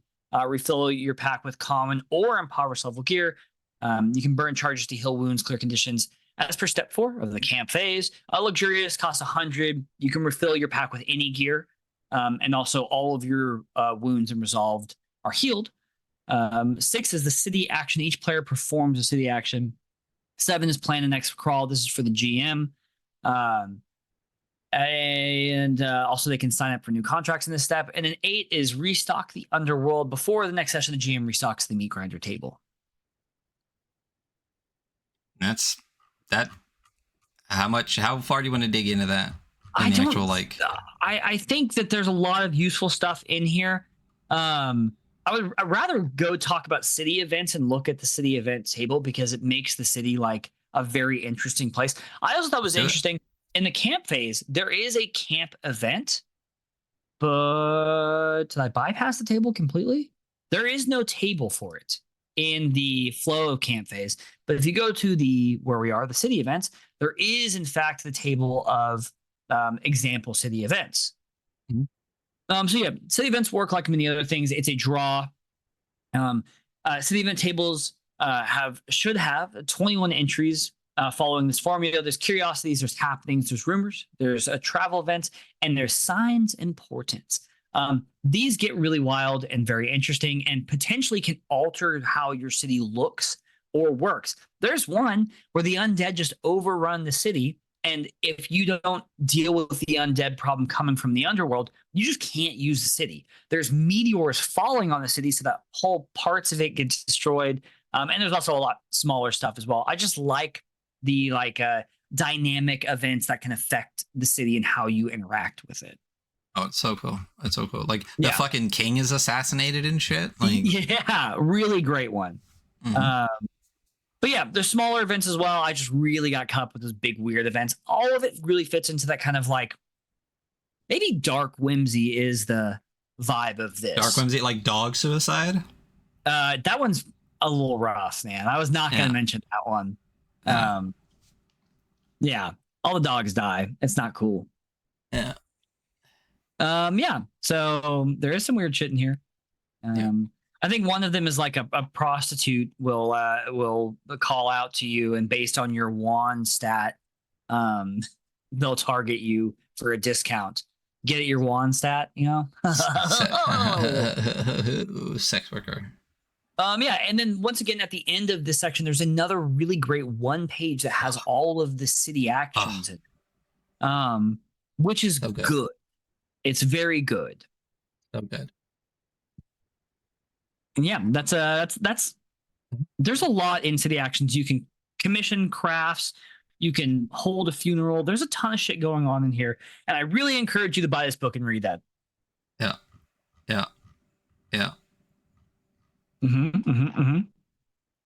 Gamble contracts, the Omphalic Market, which I'm never gonna not be annoyed. I do like that the gear and stuff is not given like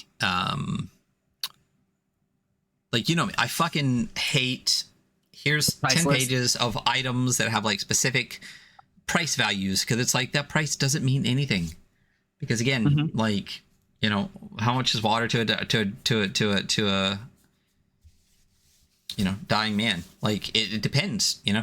But I really love when games do this, and I think it's great. Impoverished, common, or luxurious, and you just pay an upkeep fee, and you just get to restock whatever you want from those, is such a good, clean...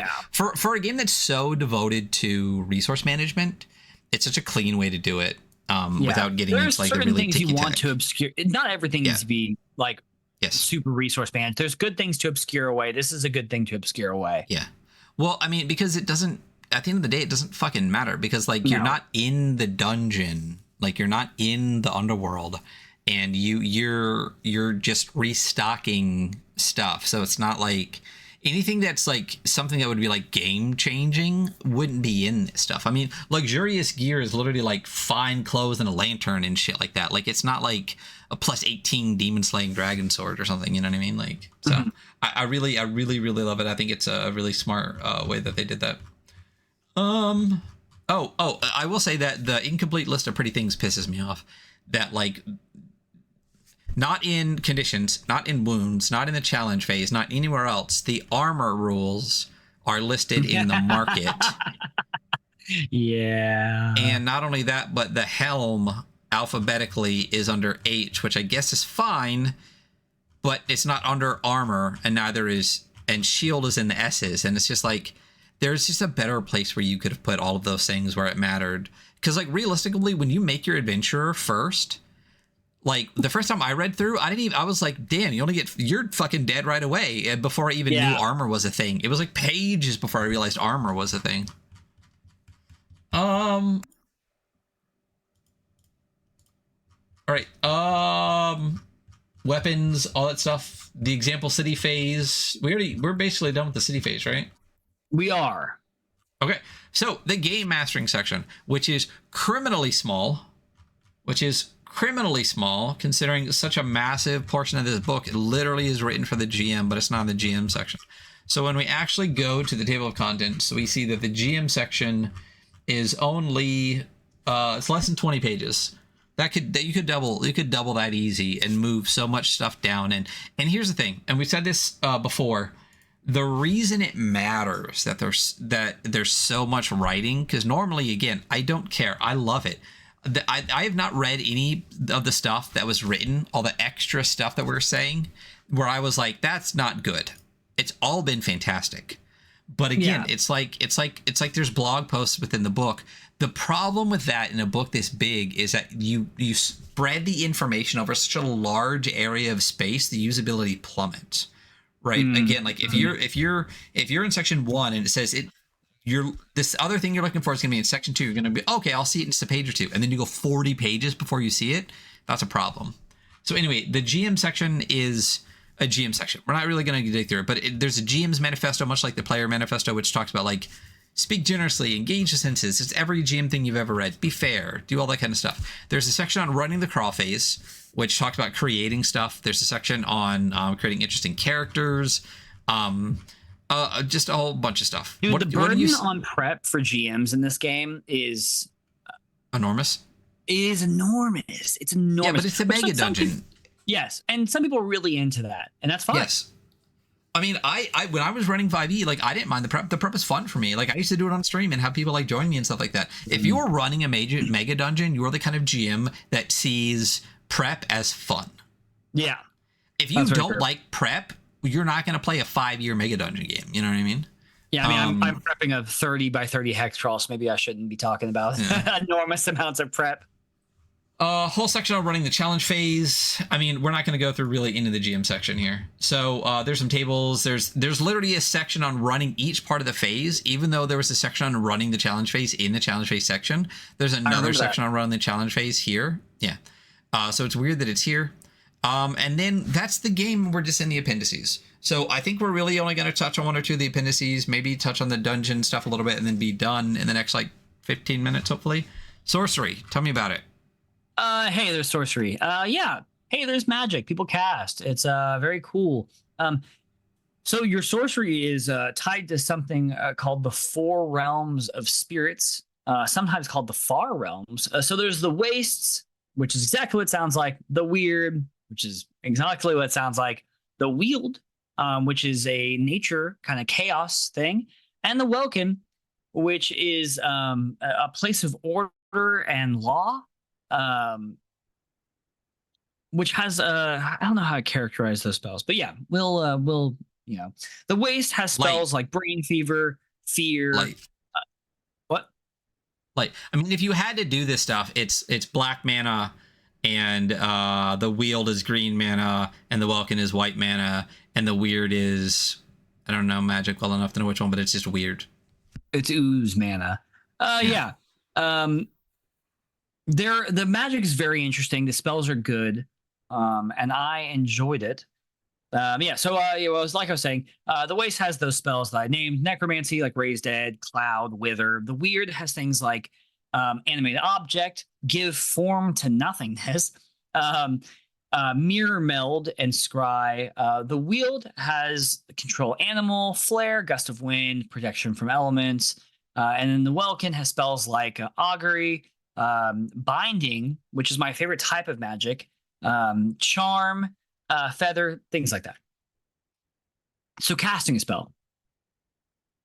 You look like you have a thought in your mind.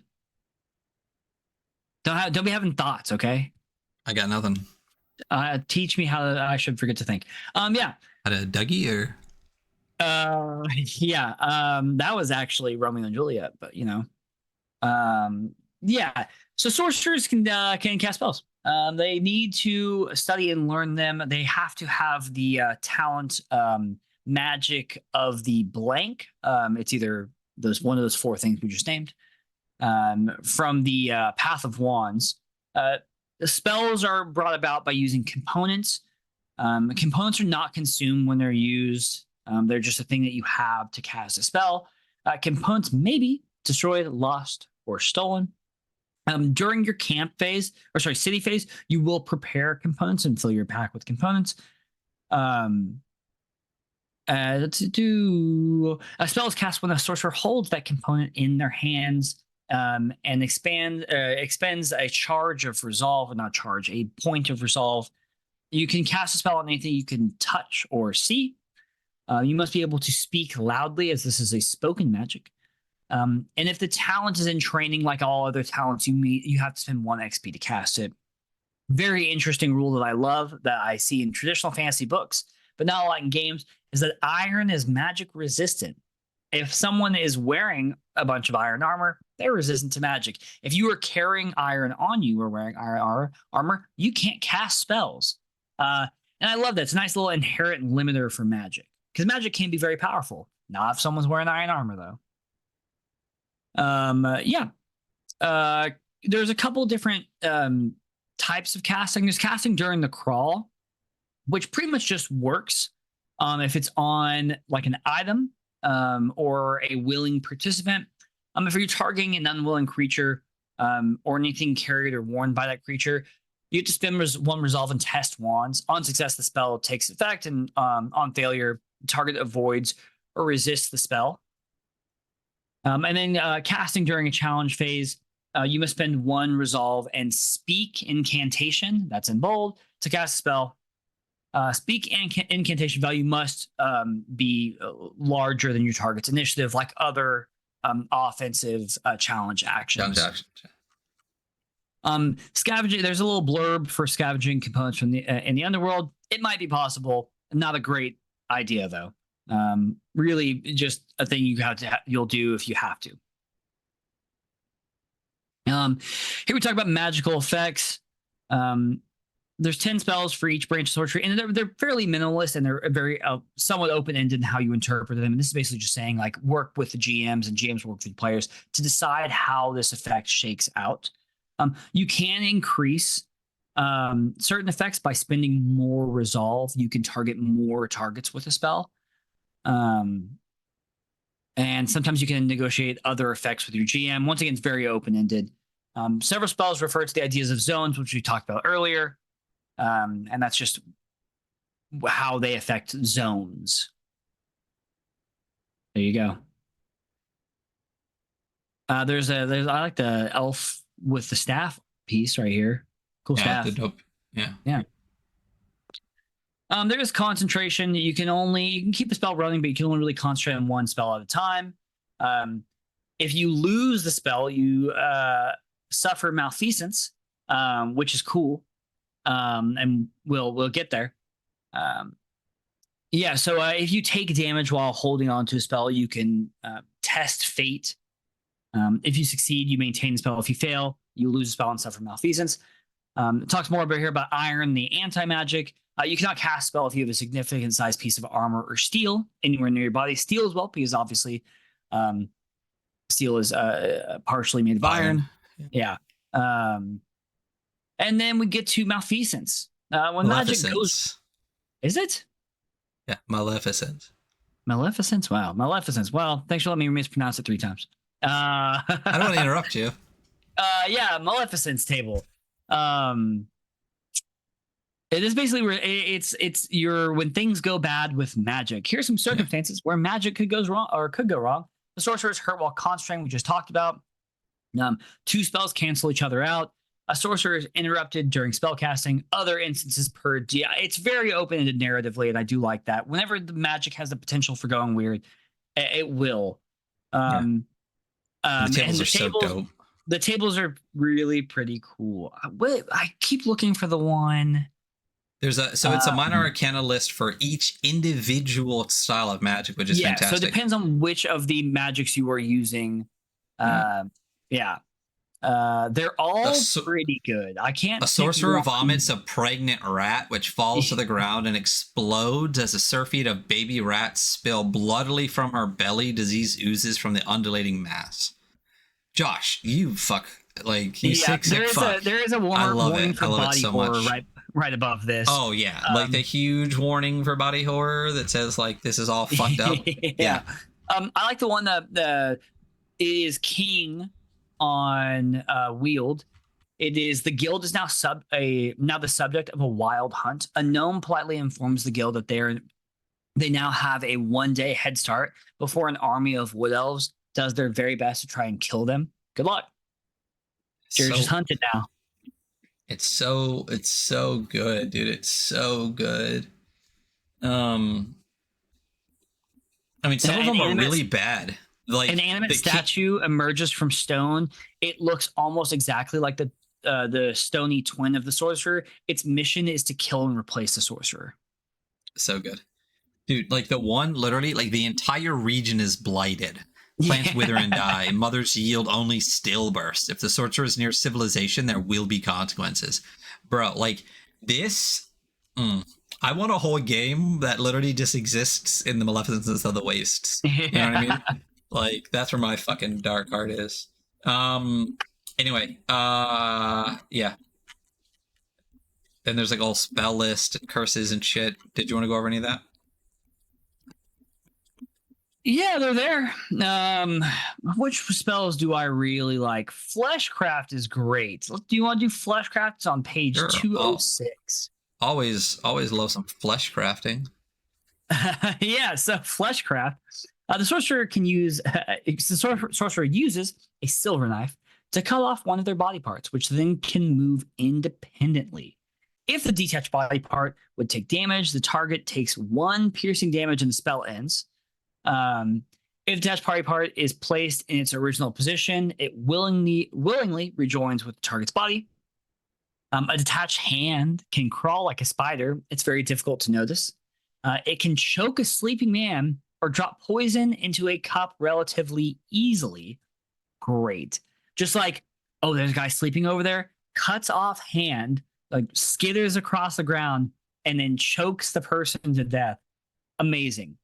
A detached eye can roll around on the ground. The target can close their eye to see through the detached eye perfectly. Detached ear flops like a fish on land. You can hear through it perfectly. Detached mouth can speak normally. It's a really interesting spell with a lot of fun uses. Dope. Chopping your ear off and then like chucking it in a window. So good. Some of this stuff is so fucking, like, the whole book is like so well written. Like, like the words that are written. Really fucking dark piece here of like a creature. A lot of the pieces in this part of the book are much darker thematically. Oh yeah. And I mean, also thematic to like the thing. So like, there's like nature shit and wield and all that kind of stuff. Are we just gonna scoot through the rest of it though? Yeah, I think so. I think we're running up the clock right now. So right. Listen. Alchemy, it exists. Guess what? You know what alchemy is? You make stuff. Alchemy's tools. You brew shit, right? So you have to have reagents. You get alchemical substances. What are reagents? They're stuff. It's guts. It's creature guts, and they have to be creature guts, right? If you kill a creature that has no guts, you get no stuff. You get no reagents. That's it. Like, you can't get reagents from like an animated statue. It's not how it works. You can brew alchemy. Basically, anytime you harvest stuff, you have to stick in a bottle. Then you can use the bottle to make shit, right? If you have an eye of a salamander, you can turn it into a salamander bomb, right? All the stuff from the alchemy is basically like boiled down essence of the thing that you made, right? So like if you have like mermaid bits, you can make like a potion of water breathing. You know, there's a couple things you can do, which is generally potions, bombs, or oils. Potions are usually a beneficial or transformational effect. Bombs are fucking bombs. And then oils affect the environment, like things we poured, slathered on, things like that. There's a blurb about forcing potion down someone's throat. This is a lot easier said than done. Alchemical effects are determined by the GM. And there's a whole device section here for the GM to like do that. And then it basically says like, again, if you're taking something from a creature, use the creature stuff to like come up with what the effect would be. And then what do players know about alchemy? Very little. Like, you shouldn't tell them what they're going to get before they brew it. They're supposed to brew it to find out.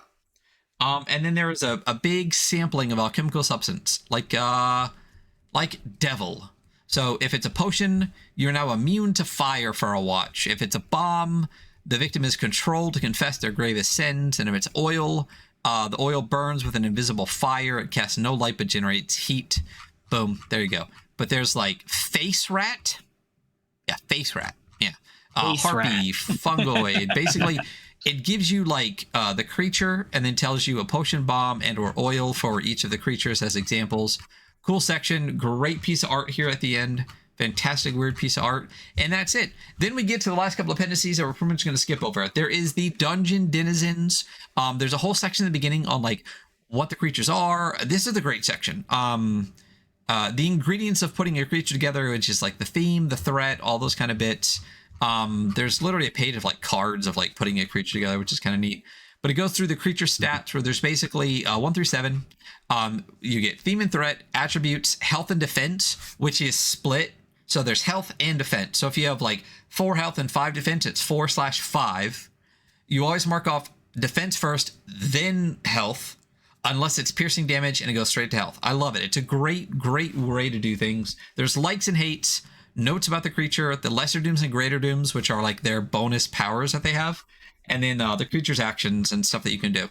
And that's it. Then there's like a whole section on the themes that they could have, like beast, elemental. There's templates for each one, which is great. So there's a beast template, an elemental template, sorcery template. And then it goes into a section on the types of threat there are. There's minions, brutes, strategists, elites, and dungeon lords, which are basically levels of bad guy. And there's templates for each one of those, which is fantastic. Really makes it easy to create monsters in this, which is cool. And then there's a long ass bestiary of a bunch of bad guys that we're not going to go over. And then the last 2 sections are city creation and underworld creation. Do you care? Do you want me to just do a 10-second on that? Just do a 10-second on that. So it's how to do it. So there's mapping the city. It gives you things that are absolutely in the city, like the different powers that have to be there in the core districts. But other than that, you draw tarot cards and you build a city. You make a map using that, and basically the what you draw, the suit, the value determines the districts, determines like all sorts of stuff. And there's a lot of really cool vibey shit for each one. Like 3 of Swords is Hangman's Hill. The 4 of Swords is Iron Street. So there's a whole huge section that literally goes through like every fucking card and how to build a city. And then there's a very similar part of this tells you why this section's so long. It's literally like page after page after page of, all the different cards. And then there's underworld creation, which works very similarly. There's the making your Megadungeon. You come up with the origins of the Megadungeon. You generate an underworld map. You create the maps for the different dungeons. You write the room descriptions. You create the meat grinder. And then you have a fucking Megadungeon. Amazing. Fantastic. Easy peasy. There's a bunch of stuff at the end, a bunch of different dungeons and rooms and stuff. Guess what? We don't go over that stuff. If you're watching this right now, I'm sorry if you get sick, because I am scooting through it super fast. And that's pretty much it. In the back of the book, you have an index, which is hyperlinked. And then you have in pages in the very back, which is always great. It's all of the adventure sheets. So there's a cheat sheet page, which might have been really nice way earlier in the book. Yeah. That talks about your challenge actions, your camp actions, your paths, your weapons. It's a great page to have. If you print it from this page right here, it'll probably print on the back of the adventure sheet. Then you get the 2 pages for the supply resources and the character resources. Then you get your guild writ. And then the very back is the 4 phases broken into just like 4 numbered lists. And then the camp actions and the city actions in the back. And then also a cheat sheet on the challenges, how a test of fate works, how challenge action works, how jamming the challenge works. Here's my problem with all of this, right? This is test of fate. It's like 6 lines. That's how it works. In the book, it's like 20 pages. You know what I mean? Like if you can break it all the way down to a cheat sheet, this thing shouldn't be 400 pages long. Anyway, there's 2 cheat sheets in the back, and that's the game. That's it. We're going to the review. So, for those that don't know, we quantify our terrible opinions into 5 different metrics, each worth 10 points each for a total of 50. There's art and layout, which is the art in the book. Quality, quantity, all that kind of stuff. The layout visually, only visually, that all goes in one category. The second category is usability, which is navigability of the book. If things are in the places we think they should be, like basically how easy the book is to use. The rule set, if it's adapted, how well is adapted. If it's new, do we like it? Originality is kind of like anything. Is it original in any aspect? And value is bang for your buck. It's not just the cost of the book, but all the things you get with the game, extra adventures, third-party licenses, apps, whatever the fuck, all of that. So, art and layout. Thoughts? I think the art is great. The layout's pretty good. There are several different pages where there's a weird space. It becomes less so later in the book. It's definitely much more apparent earlier in the book. Yep. But it'd be pretty good. Yeah. I agree. I think the art all the way through is fantastic. There is so much art, and yet there are so many pages that are like half full in weird spots and stuff. And part of it is due to layout, like especially when you look at the path page where it's like in the middle, but they got us in the middle. If it was at the top, I would fucking burn this book. Yeah. But at least it's laid out in interesting ways. I do think the layout is very legible. I think that for the most part, like all the fonts and stuff are pretty legible. I'm not the hugest fan. So visually, I think this has to come up in usability too. That fucking cursive font, my God, bro. Like, oh yeah. Come on. But luckily, it's not important information. You know, it's all quotes and stuff. Yeah, it's quotes and bits. So art and layout wise, I mean, it's solid. I mean, there's so much good art, and it's incredibly legible. Again, we talked about like the sidebars on the side only being there when they need to be. There are some pages where I think they could have done layout a little bit better, especially in the table of contents. Where are you at with this? Oh gosh, I don't know. You say first. I'm probably about a 6 or 7. I'm about to say 7 as well. So yeah, I think we're almost always like right on or only one off. So 7 for art and layout. The art is beautiful. The layout is fine for the most part, extremely readable. Just some spots where I think you could have laid it out visually. That more of usability issues than visual issues. Usability. So it's got bookmarks, it's got table of contents, it's got hyperlinks, it's got inline hyperlinks. It would be nice that it references so many chapters if the chapters were also too, but like that's not too much of a thing. The physical book has a ribbon. So as far as like a lot of the metrics that we generally use, it has all what we consider at least the basics down. But it's a 6, bro. It's a 6 for me. Yeah, probably at best. Why? Yeah. Because it's just in an insane order. Things are referenced several times, and there's some cyclical references that reference back to another page. It's just, I mean, going through this thing to make a character was a challenge. It took time. Like, and I'll sit here and talk shit on 5e all day, but at least when I make a character in 5e, which is also way too big of a book with way too much information, it's even that is like in an order of operations where I'm just doing one thing at a time. It feels more cohesive, you know? I mean, it's cool that it's inline hyperlinks. It's great. And that there's bookmarks and there's hyperlinks.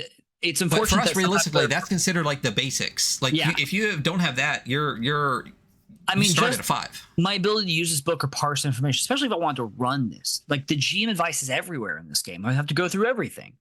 I don't want to do that. I want to go to the GM section and I want to do my notes on GMing for that. Bro, I don't here's the thing, like 6. Like I didn't hear a positive from you. Yeah, it's fuck. I don't know. It's just way too much for me. I think the hyperlinks and the bookmarks in the ribbon are great.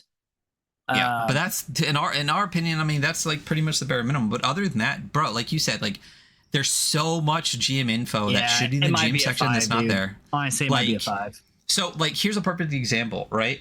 Helm. Okay, right. The first time you see Helm is on the character sheet, right? And then I was like, what the fuck is a helm, bro? And like, it took me so long to get to like, I don't even remember where, because it's in conditions, and then it leads you to like wounds, and then wounds leads you to armor, and then armor leads you to the emphalic market, and the emphalic market, you go to armor, and it's not an armor, it's under H for helm, before you can figure out why the fuck helm is on your character sheet. And the other thing too is like, the first time I saw what a helm was worth was in like the challenge example, before I ever even got to the helm, which is in the emphalic market. Like that is a perfect example of the lack of usability in this book. Is like, if you're telling me that, like when you first read conditions, I didn't even know armor fucking existed. You know what I mean? And then you see armor on the character sheet, you know, like there is too much blogging in the way of pertinent information, and the information is spread out across the entire book. like I'm between a 5 and a 6. I think I'm at a 5. You make the decision. I mean, you said 6 originally. I feel no. Let's go 5. Yeah, you talked me down, so I did talk you down. Yeah. I mean, I'll say so. This is where I'll give my specific opinion on this. I think this is a really great game. I would play this if someone else ran it. I would not play for 5 years, right? I think, super agree. I would play somebody else ran it.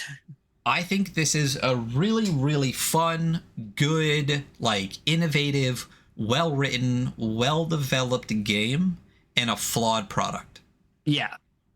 I think that the book itself, I know that we talked about Josh about like the way if it could have been a box set, that would have been great. But you know what? You know what it could have been before it was ever this? It could have been a series of zines. Like, you know what this should have been? Like, in my opinion, and again, like, I don't know, like, with itch funding and the way that, like, things happen over 8 years or whatever, like, this could have and should have been something like Varn. Yeah. Right?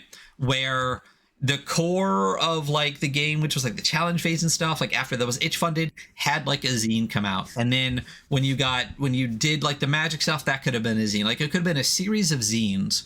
And when those zines hit the people, right, you could actually get playtesting beyond like a group, but like actual feedback from lots of people, see it in retrospect over time.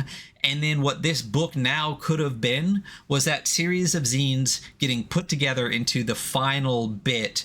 But what we hear from Josh is that this is a book in and of itself that was in development, to the point where even when they got Exalted Funeral on, he was like, oh, your editor has good points, but like we're too far in layout. Yeah. My thing is, like, I'm not even like, I think that's a great idea, but I'm even of a less radical idea that it could have still been one book in 3 sections. The first section is how the game works and how you make a character, very stripped down of lore, and everything explained fully, at least maybe the second time you see it, if not the first. And then the second section could have been all of the GM info, or it could have been lore, just lore. And then the third section could be either lore or the GM info, all of it, just all of it offloaded there. See, if we're going 3 sections, it should have been all of the stuff you need to build a character, all of the phases, and like the magic and stuff, and then all of the GM info. Boom, boom, boom. Yeah.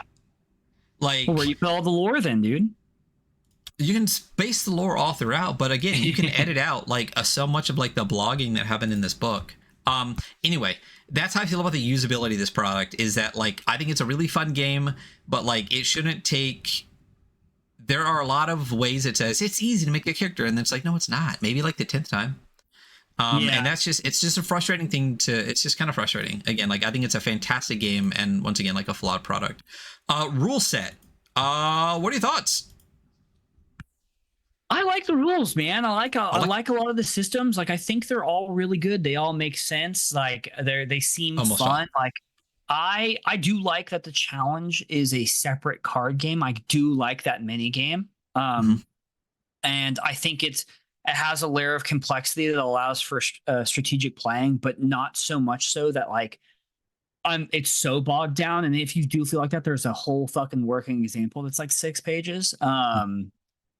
I feel pretty good about the rule set. I want to play this. I don't know, for 5 years. Definitely not for 5 years. And I don't want to run it.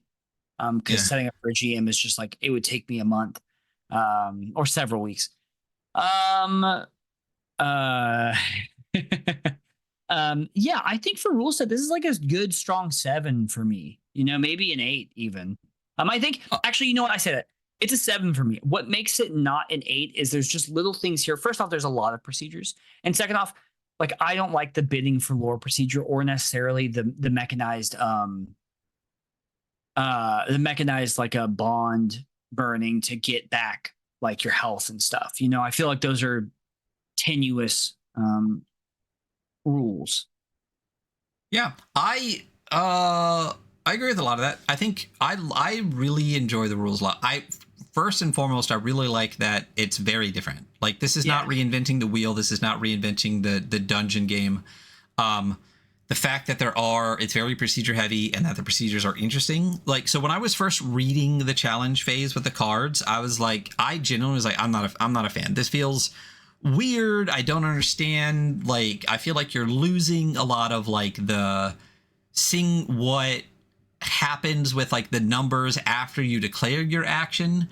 And then when I actually read the example, I was like, oh no, this is fun. Like, this is strategic. This is like really being like, fuck, like what action can I take against? So someone like, especially when it's like, oh, if you hit someone early, you can get them to turn their initiative card over and then other people know if they can hit them or not. Like, there's a lot of really fun, interesting strategy that still allows for a lot of interesting role play in the challenge phase. I love that procedure. I love bidding for lore. I would just get rid of the resource like aspect of it.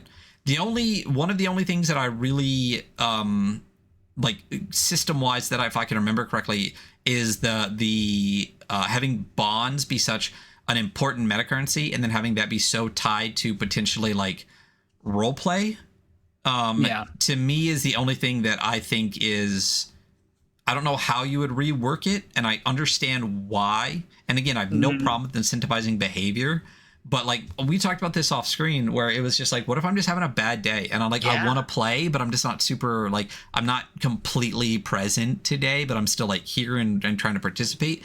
And then we eventually get to a camp phase and I'm just like, well, fuck me for that one day where I wasn't like given 110%, you know?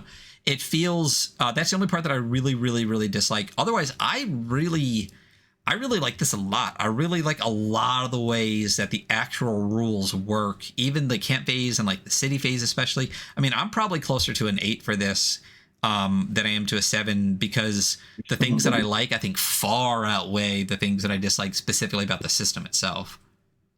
Okay, what number? I mean, I'm down for an 8 if you're down for an 8. Yeah, I'm between a 7 to 8, so 8's fine. I'm good with that. Okay. Originality. I think for a lot of the reasons I just said, I think this is a pretty good one. I mean, like, name me another game. Yeah. Name me another game where you're doing like a tarot card minigame to fight combat. Like ultra mega dungeon builder. No, there's no other game that does that. I really like that. Use tarot cards, but not really like this, you know? No. And this not stands so alone. Yeah, and not so like deeply ingrained in the system too, where it's literally like your attributes and your actions and your like, you know, the numbers, the suits, like every aspect of it. Yeah, it's. I really, really like it a lot. I think there's a lot of really original bits, and even the parts that aren't like, oh, it's a dungeon crawl, but it's like you do it in such an interesting and different way. I'm high on this for originality. I'm probably at least an 8 on originality for this. Yeah, I think I'm an 8 as well. Okay. And then value. Okay, so it's an expensive fucking book. This is kind of an expensive book. There's a lot in it. It's a $60 book, which is a lot. I mean, it's 400 pages and it's beautiful and it's got a ribbon. $60 is still a hefty price for a book. Let's call it that. It's a $40 PDF, which I'm fine with. Again, your PDF should be what the game costs. And the book should be what it costs to print on top of that. So, like, as far as the PDF being $40 when the game is $60, totally fine with that. Absolutely fine. If it costs $20 to print this, that's fine. $60 is fucking hefty as fuck for a book, though. But the book does come with a lot. There is a jam going on right now, which we mentioned already, so there's gonna be a lot of content coming out for it. You can do anything you want, including like reusing the words in the book and the mechanics and everything, right? And they just put out the creator kit, which, did you download the creator kit and actually look through it? I did not. Okay, so in the creator kit, there are all of the typefaces for the fonts in the book, even an Adobe one, which is interesting. There are a bunch of logos and stuff. There's a third-party logo in white and black, black and white, black transparent, and an Adobe Illustrator version, so you can edit if you want. There is InDesign templates for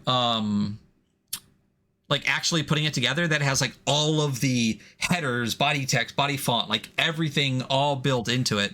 So you can actually see everything. So like if you want to make third-party content for this, that is I could not ask for a better creator kit to be like, oh, I want to make something in this. I can easily take the logo, and I can just literally copy paste my stuff into the paragraph styles and have stuff done. So I think as far as the bonuses, it's great. I think the book itself is somewhat expensive, and the book just dropped, and I know there's already going to be more content for it. So I'm like middle on this. Yeah, I'm a healthy 6.5. I was gonna say 6. Yeah. Perfect. Because I mean there aren't a million adventures for it right now, and the book is $60, so that's a little bit rich. 34.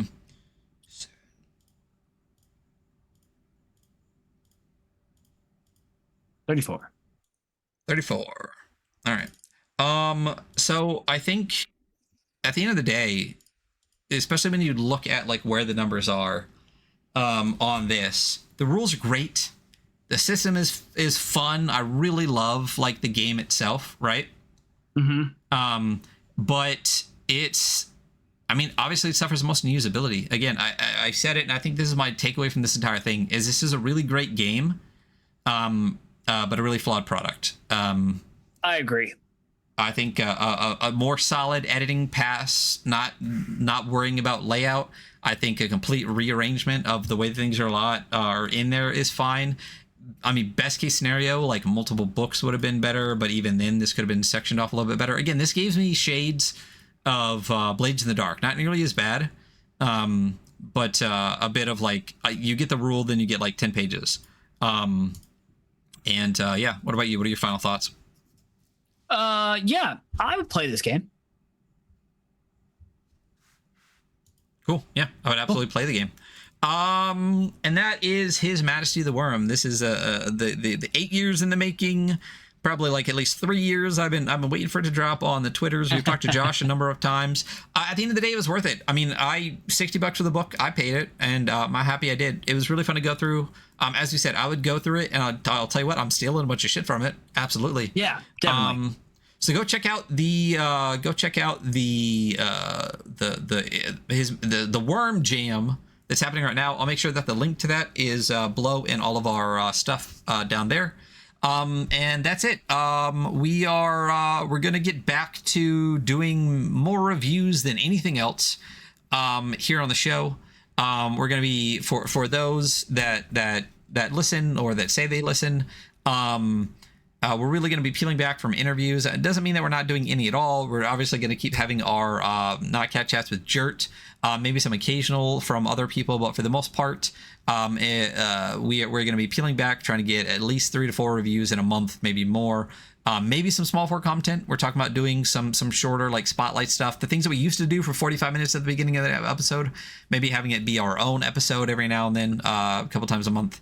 And that's it. That's us. Thank you, Josh, for this game. Thank you, everyone, for listening for like 3.5 hours. And we'll see you all later. Bye. Bye.